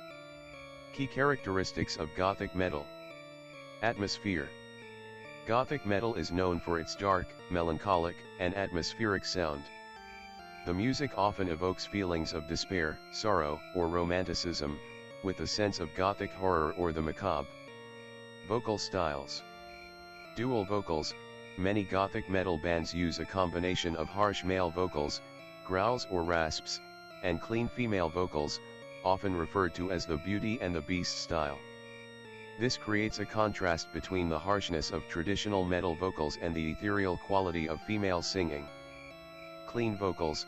In some bands, clean male vocals are prominent, often deep and resonant, contributing to the dark, Gothic atmosphere. Choral elements. Some Gothic metal bands incorporate choral or operatic vocals, adding to the grandeur and drama of the music. Instrumentation. Guitars. The guitar work in Gothic metal can range from heavy, doom-laden riffs to more melodic, atmospheric playing. Guitar solos may be present but are often more subdued and melodic rather than technical or flashy. Keyboards and orchestration. Keyboards, synthesizers, and orchestral elements are frequently used to enhance the Gothic atmosphere. This might include piano melodies, string arrangements, or even church organs, which contribute to the haunting and epic feel of the music.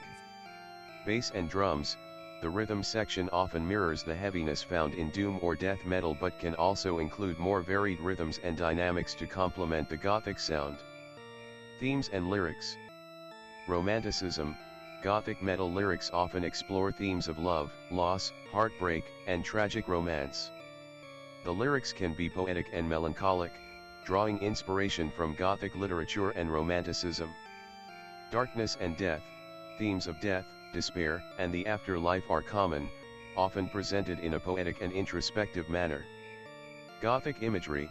The lyrics and imagery often reference Gothic architecture, Victorian aesthetics, and supernatural elements like vampires, ghosts, and the occult. Aesthetics. Gothic metal bands often adopt a visual style that aligns with Gothic fashion, including dark, elegant clothing, Victorian-inspired attire, and dramatic makeup. The stage presence may include elements like candles, Gothic symbols, and atmospheric lighting.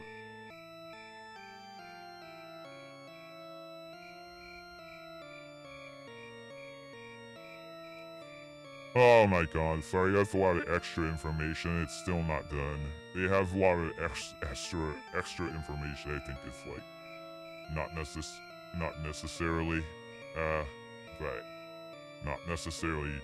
not everything is necessarily noteworthy. Alright, nonetheless. Notable Gothic metal bands. Paradise Lost, often credited with pioneering the genre, especially with their album Gothic, which blended doom metal with Gothic rock. Type O Negative, known for their dark, humorous, and romantic take on Gothic metal, with deep, resonant vocals and a blend of heavy riffs and melancholic melodies. My Dying Bride, a band that merges doom and death metal with Gothic elements, creating long, sorrowful compositions with themes of loss and despair. Tristania and Theatre of Tragedy, examples of bands that use the Beauty and the Beast vocal style, blending harsh male vocals with operatic female vocals. Gothic metal's appeal. Gothic metal appeals to listeners who enjoy the heaviness of metal but also appreciate dark, emotional, and atmospheric music. Its combination of beauty and brutality, along with its dramatic and often theatrical presentation, makes it a unique and compelling subgenre within the metal world. Based on the themes, influences, and stylistic elements you've described, here's how your music seems to embody these genres in order. 1. Gothic metal. Strongest influence: your music's dark, atmospheric, and haunting qualities, along with the thematic focus on Gothic horror, the supernatural, and romanticism, place Gothic metal as the most prominent genre you embody. The Type O Negative inspired album cover, along with references to pre-code horror comics, further cements your connection to this genre. 2. Black and roll. Significant influence: the blend of black metal's raw, eerie atmosphere with the groove and accessibility of rock and roll points to a strong influence of black and roll. Your focus on themes like nature, solitude, and cold, combined with the energy of rock, aligns well with this genre. 3. Death and roll. Notable influence: while death and roll is also a significant part of your sound, it seems to be a bit more secondary compared to Gothic metal and black and roll. Your music incorporates the aggression and brutality of death metal with rock and roll's groove, especially in tracks that focus on social issues, trauma, and personal struggles. In summary, Gothic metal, primary influence. Black and roll, strong influence. Death and roll, secondary influence. This order reflects how your music's themes, aesthetics, and sound predominantly align with Gothic metal, followed by black and roll and death and roll. Okay, it's finally done. Holy shit, it's finally done.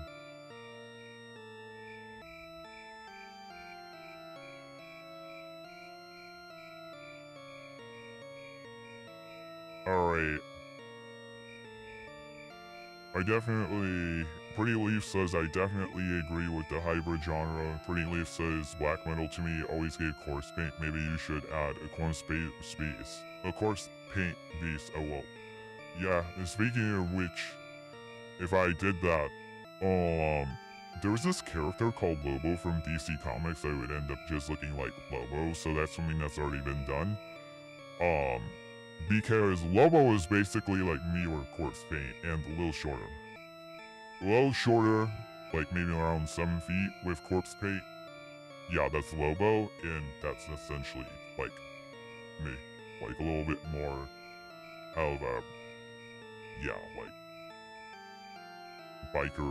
more biker vibe King Diamond vibe and black metal corpse paint vibe logo from DC Comics.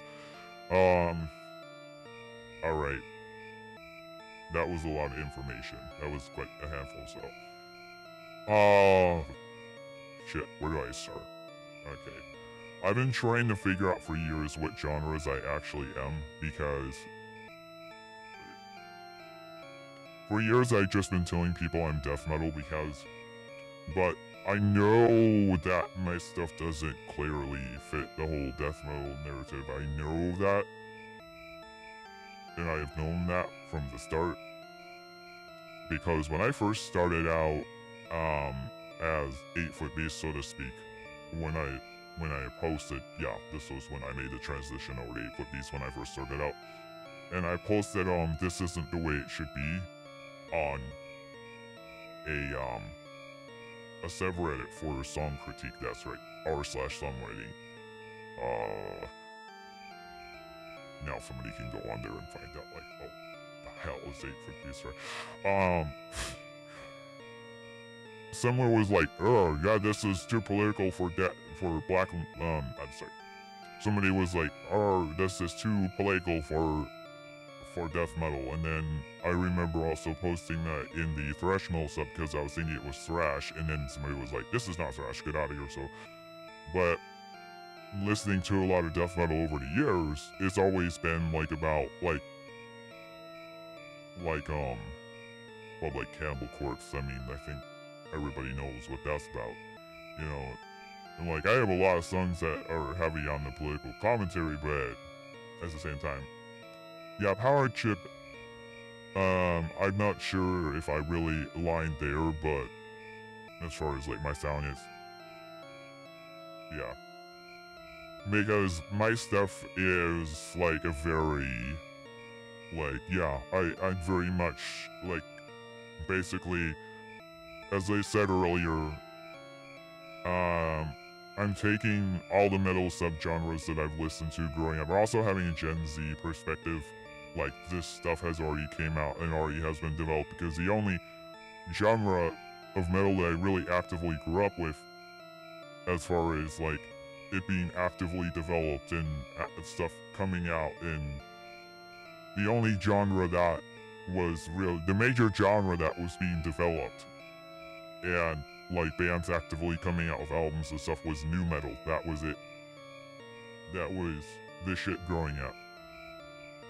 New metal was my time. I'm of the new metal generation, so bands like Korn, but gosh, even Korn had came out with most of their stuff before I was born anyways. Korn came out with some stuff before I was born anyways, but then when Slipknot was coming up, that's when I was growing up, so Slipknot was actually more so my time. So like, because I have this perspective where like, okay, a lot of the metal has already came out, a lot of this stuff has already came out. There was already many subgenres when I was born, so like, I've taken all the subgenres that I've listened to over my 27 years of life, and I've regurgitated every single one of these subgenres of metal into something totally creative and original. Not only that, we're getting the subgenres of classic rock in there, like progressive rock. Not so much the progressive rock, but I realize it's not so much the progressive rock I'm channeling, but just like, I'm also channeling a lot of rock too in my stuff.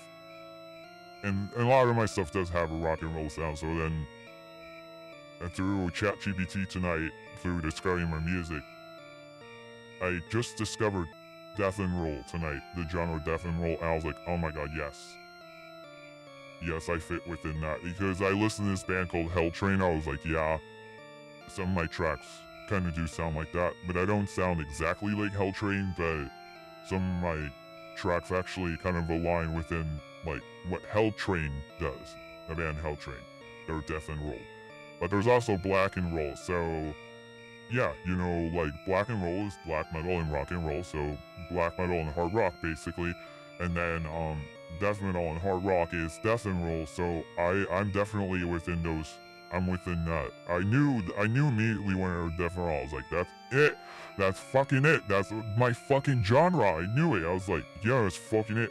But according to ChatGPT, I lean more towards black and roll. So like, when I upload my album, I need to say gothic metal, black and roll, death and roll, and of course, if there is enough character count, include death metal, include black metal, because I know those are terms that people are really searching for. But it's a niche audience thing. I want that niche audience to be able to find me. You know, I want them, anybody who's a niche audience who may like these genres, I want them to be able to find me, and I want people to know what to expect when they listen to my album, because it isn't just straightforward like technical death metal, a lot of it.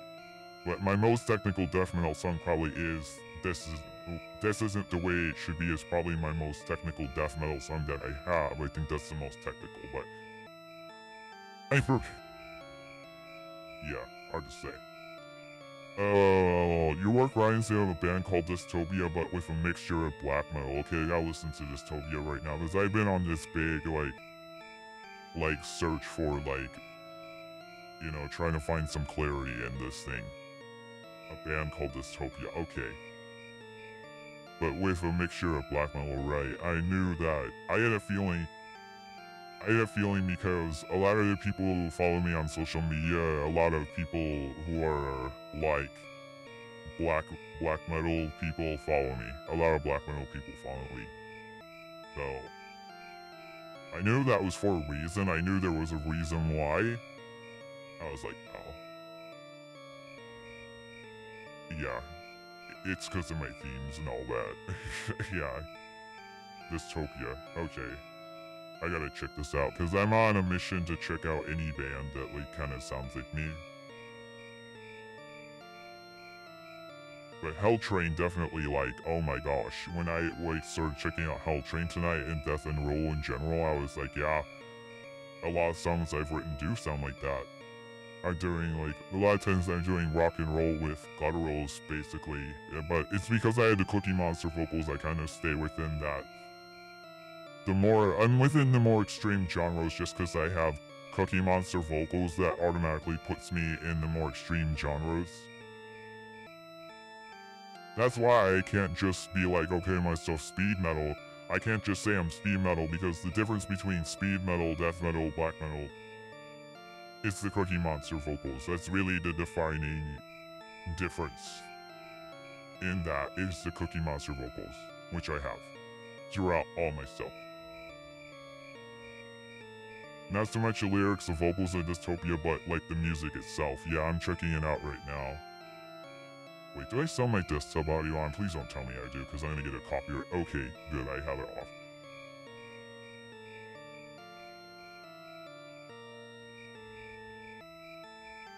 Yeah, I did most of my homework assignment. I'm just finalizing right now. Okay, good. Oh wait, shoot, I have to resize the text. I'm editing something in CapCut for my internship. It's pretty simple, but I had to do some research.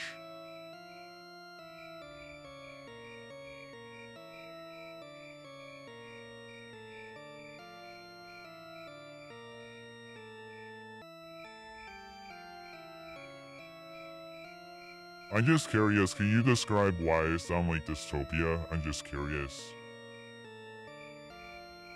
Like, if you're able to articulate that. If you're not, I understand. You're not a musician, you don't probably know theory and stuff like that. Like, I've been writing music since 2010. I've been writing music since actually since 2009, technically. Technically, I started in 2009, but I was doing electronic. I was experimenting with electronic, but my stuff was garbage.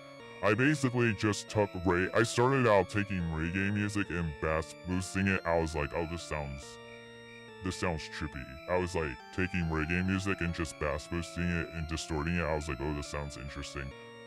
That's technically where I started, but I usually ignore that when I'm talking about my musical career. I just start at 2010 usually, right to where I started writing songs for guitar, but I didn't know how to play guitar in 2010. I was 13, but that's technically when I started.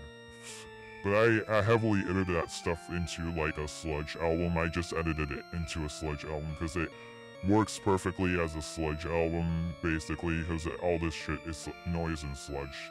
When I was 13, when I didn't know how to play guitar, I was like, oh yeah, I can change this.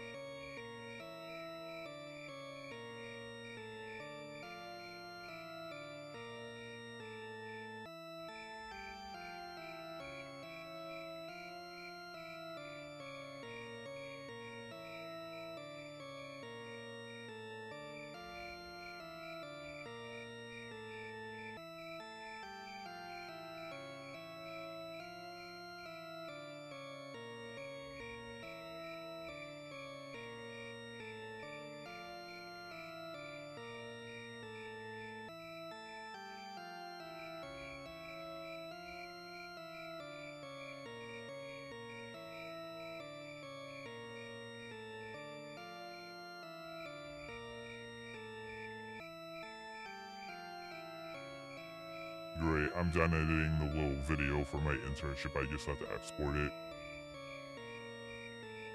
I'm glad I got one person on my live stream.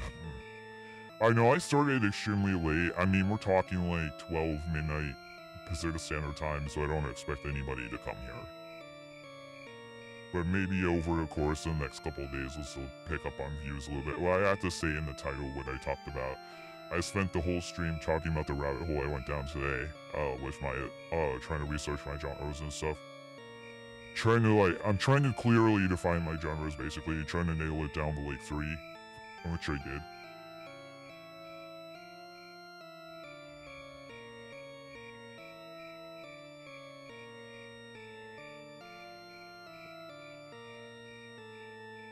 Okay, Dystopia sounds a little bit like my first impression based on Stress Build's character by Dystopia.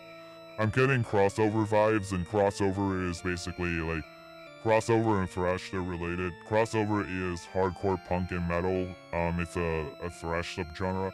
I heard that Peter Steele's Carnivore actually is crossover thrash, which I didn't know. Yeah, I heard that today. Literally all I was doing research, trying to do like a deep dig into like, where am I actually at? Like what genre, like how do I actually freaking describe this? I'm trying to avoid using the term experimental because most people come across that and they think it's gonna sound like Trout Mask Replica. Trout Mask Replica, that's a notable experimental album from like I think 1969. It's very notorious. People are gonna think it sounds like Trout Mask Replica, and that's like not what I sound like. Although I love Trout Mask Replica, I love that. I don't sound like it though. It's hilarious, but I don't sound like Trout Mask Replica. Oh, Captain Beefheart, right? I don't sound like Captain Beefheart at all. Because typically when people come across that, they're gonna think Captain Beefheart. And also, I spent a lot of time listening to like what is experimental metal. It's like more progressive and stuff like that, where you have like instrumental chaos, and I'm not like having instrumental chaos. The songs are cohesive. They have like, it follows theory straightforward. Like a lot of times you get really experimental, you're doing polyrhythms, and a lot of times sometimes you're not even following theory anymore. It devolves into noise. So I realize that's not even the right word, because a lot of people see that and they're like, oh, I'm not gonna listen to it.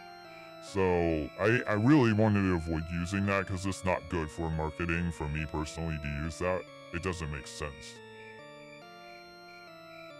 And then I'll try to play it in words. Like I said, I suck at actual musical words, lol, but any specifically guitar sound reminds me of your work on it. Yeah, a lot of people have similar guitar. Well, I'm using a popular tone. I'm using a popular metal tone pedal, specifically like it's a sort of tone pedal, but it's digital. I'm using a very popular one that's featured on a lot of notable metal albums. I'm using the Gorgira digital tone pedal offered by Neural DSP. It's very popular. I've heard it before on other metal albums. There's a lot of notable tones that other bands use. It's synonymous with like a lot of prominent bands in the metal genre. So like, yeah, I actually hear that. It is strange when I kind of like, oh yeah, that sounds familiar. But it's a very popular like a digital guitar pedal, so to speak, like a digital guitar tone pedal. It's very popular. Like yeah, it's used a lot. I'm really glad you got all that stuff done today. Maybe tomorrow rest a bit. Yes, I agree with Carnivore having punkish elements. I think Ton does have some punk song too. Like, I like oil sounds. Punk to me. Yeah, I know. But yeah, so I was just talking about that, typo negative, man. They're still categorized as gothic metal and doom metal, but yet, yeah, like I just mentioned, I also mentioned, like, We Hate Everyone. Punk. That has punk elements, that has hardcore elements, and then they often refer to it as, I often hear people refer to it as hardcore.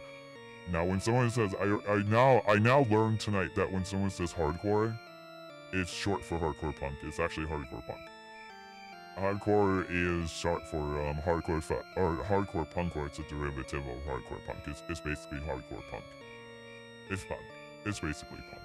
I like. Oh, now it fucking makes sense. I'm like, it makes sense. It makes sense. I'm like, holy shit, it makes sense. Like, it's amazing how, like, it just clicked. I was like, oh shit. Okay, now it makes sense. Yeah. I like Oils as more of a punkish hardcore type of vibe, yeah.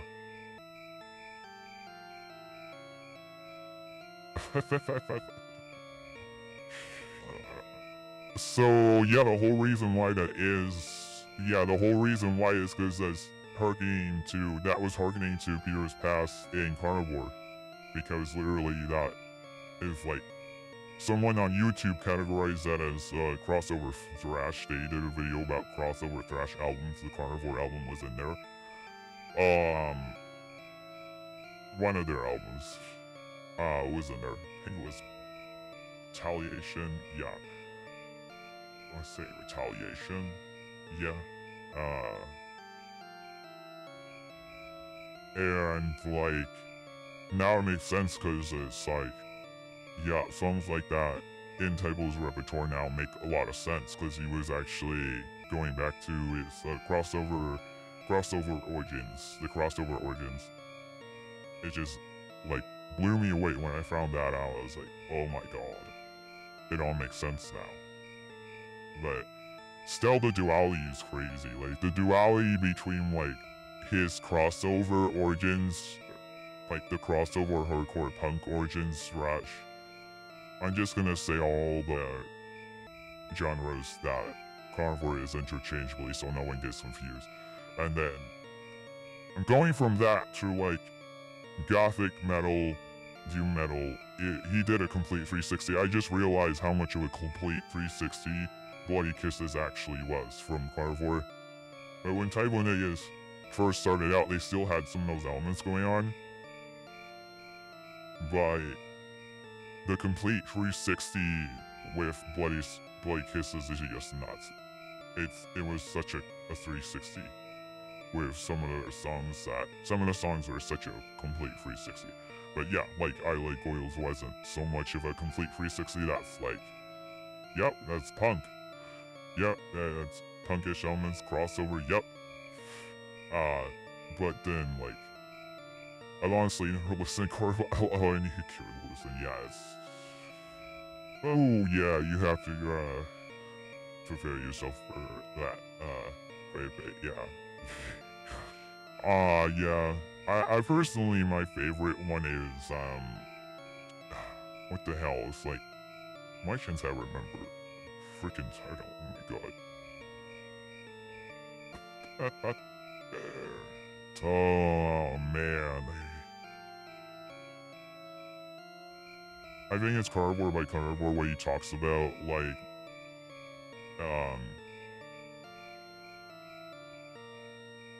there's no way I could repeat the lyrics without this becoming a complete 18+ stream. But yeah, he talks about like having this lust that he cannot, like, he talks about like having insane lust that he cannot quench his own thirst. It's that song. That's my favorite one. That is the one that I really like, that one. that one, that one's pretty cool. That's interesting that you suggest Dystopia because this definitely sounds like crossover. And I do have some songs that have like punk elements too, actually. Hello, the title of the Carnivore song is actually crazy OMG. Carnivore is really crazy. So you gotta realize that that's like, yeah, one thing that really gave me context tonight is the whole thing about it being crossover, hardcore punk. In hardcore punk, they usually have this attitude like the whole I want to piss people off attitude is really like a huge element of punk. Especially like hardcore punk is about like, yeah, I want to piss people off. But yeah, Sid Vicious also knowing like, also I feel like, you know, if you know the history of like the Sex Pistols and Sid Vicious, that can really like add to like the whole context thing with punk. Because I think like punk was pioneered by the Sex Pistols and Stooges, so. But I see a lot of elements from the Sex Pistols in hardcore punk. You know, hardcore punk really, I think, is heavily drawing upon like Sex Pistols. It just has Sex Pistols written all over it.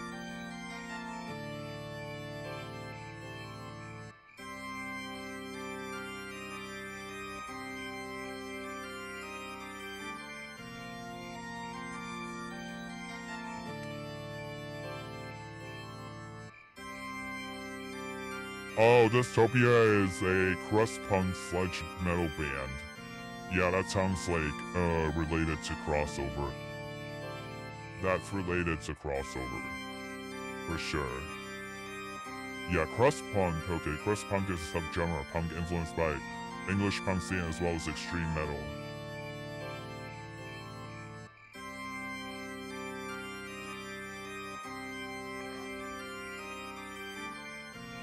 But yeah, I have some songs with like punk metal, and particularly Lil Annie has some punk elements, but I would just better categorize that as death and roll. I think that one is more so death and roll. I've categorized a lot of my songs as either black and roll or death and roll, so that really helped like finding out, oh my god, that exists. Yeah, finding out that's an established genre and that it exists like really helped me get some clarity as to how to like market myself, so to speak. Absolute Dora troll attitude Peter had the true Capricorn way, lol. Everyone thinks you're so hateful, but you're just goofing around. Yeah,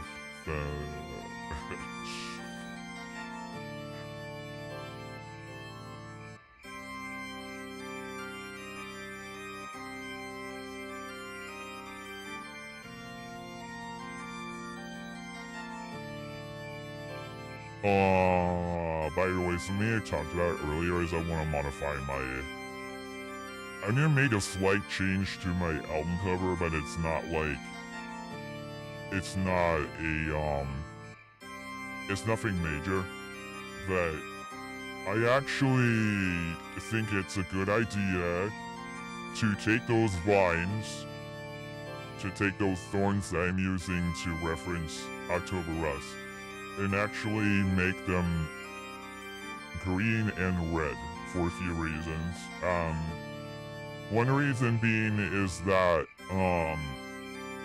green and red is going to reference duality between like carnivore and type O negative, so it would reference both sides of Peter, and I actually have a lot coming in from carnivore with my outfit. Yeah, and my stuff is more of the extreme metal genres as far as like, yeah, like I have the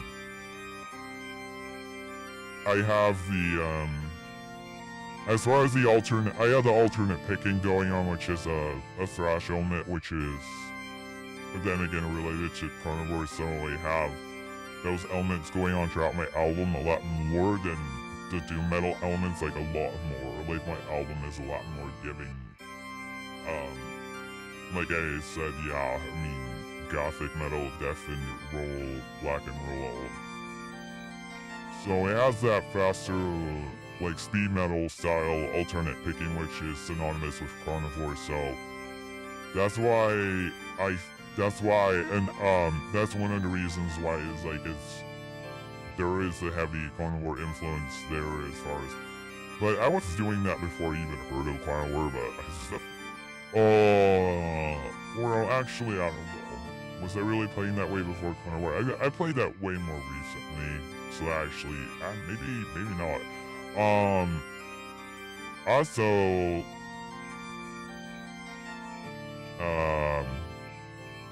red is associated with vampires a lot more than green, generally speaking. Red is associated blood associated with sensuality associated with.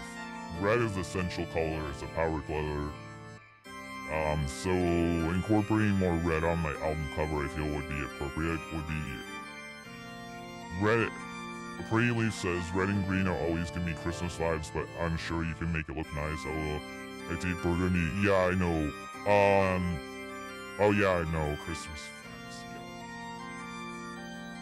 Yeah. I know. Yeah, when I look at my album cover though and clearly see that it's not like Christmas vibes, but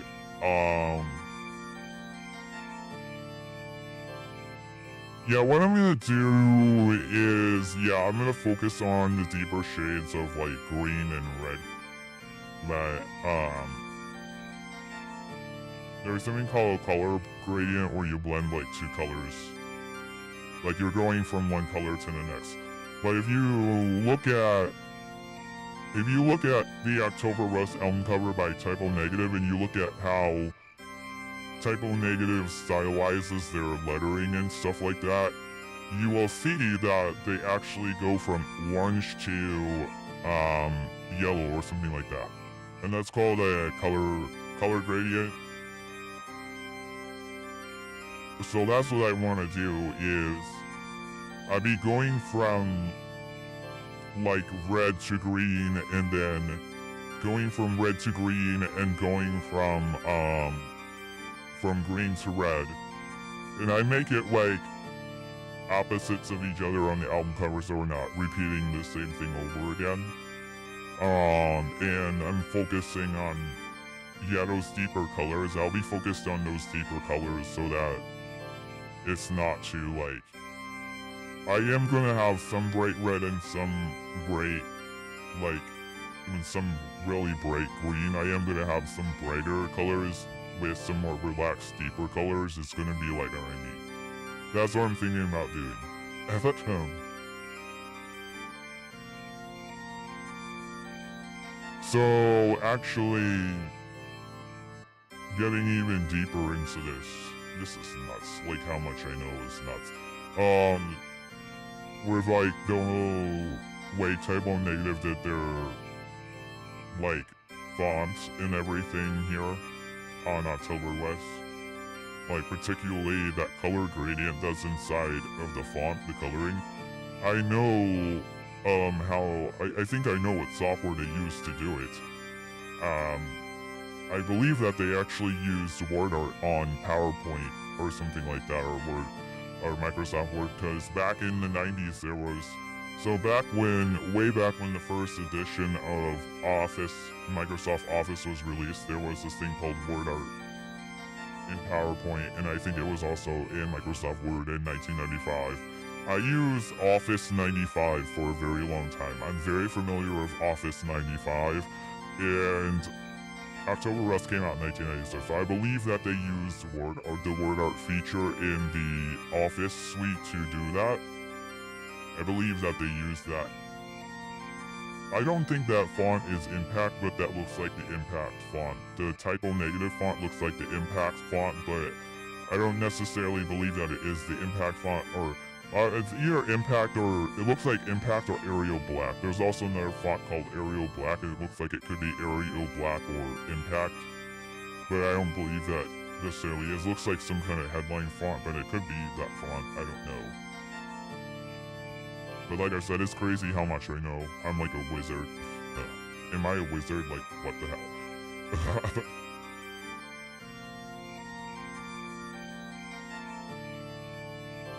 Oh my god, I just started listening to crust punk.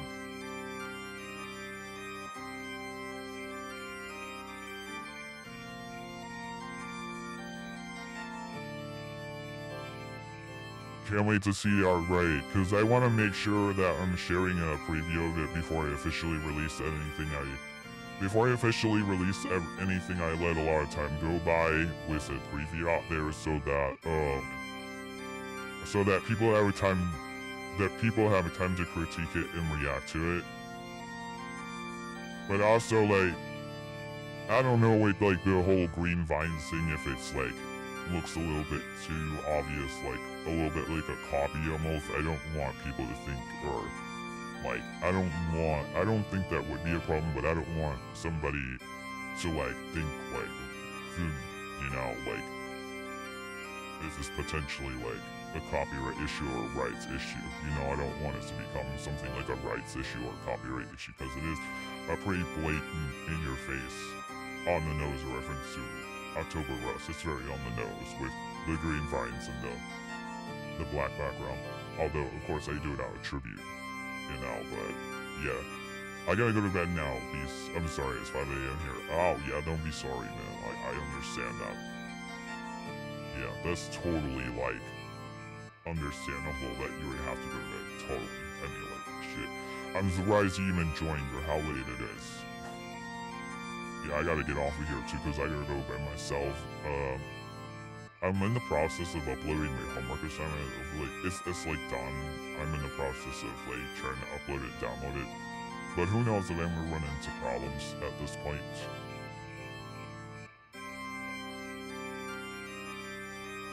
I was supposed to do a phone call to you, but when you came in, I kind of put that off.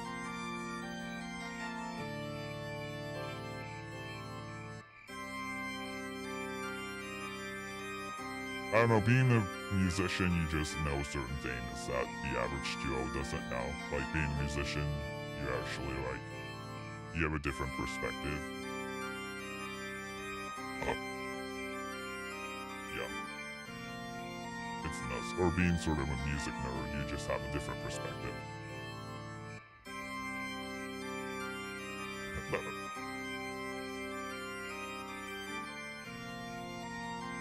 Oh, man. LOL, I wanted to join and say hi because I enjoy talking to you tomorrow if maybe if you stream right. Yeah, thanks.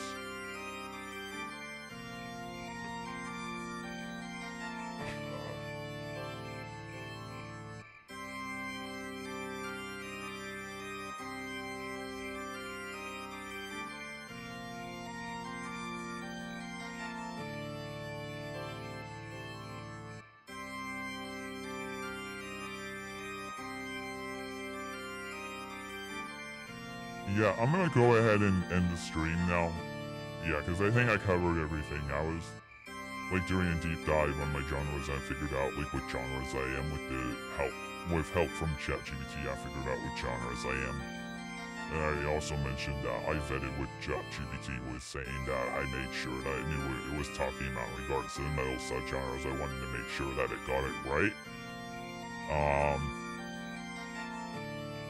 I went on a deep dive all day today with that, and then at the beginning I shared my organ intro that I'm thinking about incorporating into my most recent song I was working on, Carry the Load, and how I'm like rewriting Carry the Load to be a little bit more gothic undertones and stuff like that to be fitting for the organ and stuff. So that's like referencing Type 1 Negative inspired, but it's a little more like subtle. It's a little more on the soul side, which is fun. Yeah, I'm also thinking about having spoken word in my songs similar to like. I'm also thinking about incorporating like spoken lyrics that are like poetry, similar to what Manowar does. I kind of got that idea from Manowar, so that's where I'm referencing that, and that would help add a little bit more, that would make it a little bit more nuanced instead of just all this Cookie Monster vocals throughout the whole thing. That if you hear some like spoken word in this voice on the album, that might make it a little more nuanced instead of just Cookie Monster vocals throughout. Which, yeah, that's the only thing I know how to do, so that's why it's been going on. That's why this is the only thing I've stuck to, because that's the only thing I know how to do, and I can do it well. So like, I can do it well to an extent, but as far as my technique goes for Cookie Monster vocals, it's not a good technique for live the way I do it, because I do the pace myself technique, which is like an amateur thing, but that does work for producing an album. It would not work for doing it live. But with Cookie Monster vocals, you can get a lot of people who do that professionally live. I've only been a studio musician. I have performed live before though. When I used to be in a band in the music school I was going to school throughout, this last time I did, it was in high school, so I've mostly been a studio musician trying to just refine my craft and stuff, and it's just more chill. So that's what I've been sticking to, and then I have a career outside of that. I just do it as like a hobby primarily.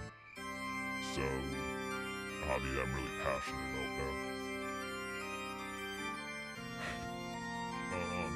Yeah, I think I covered everything.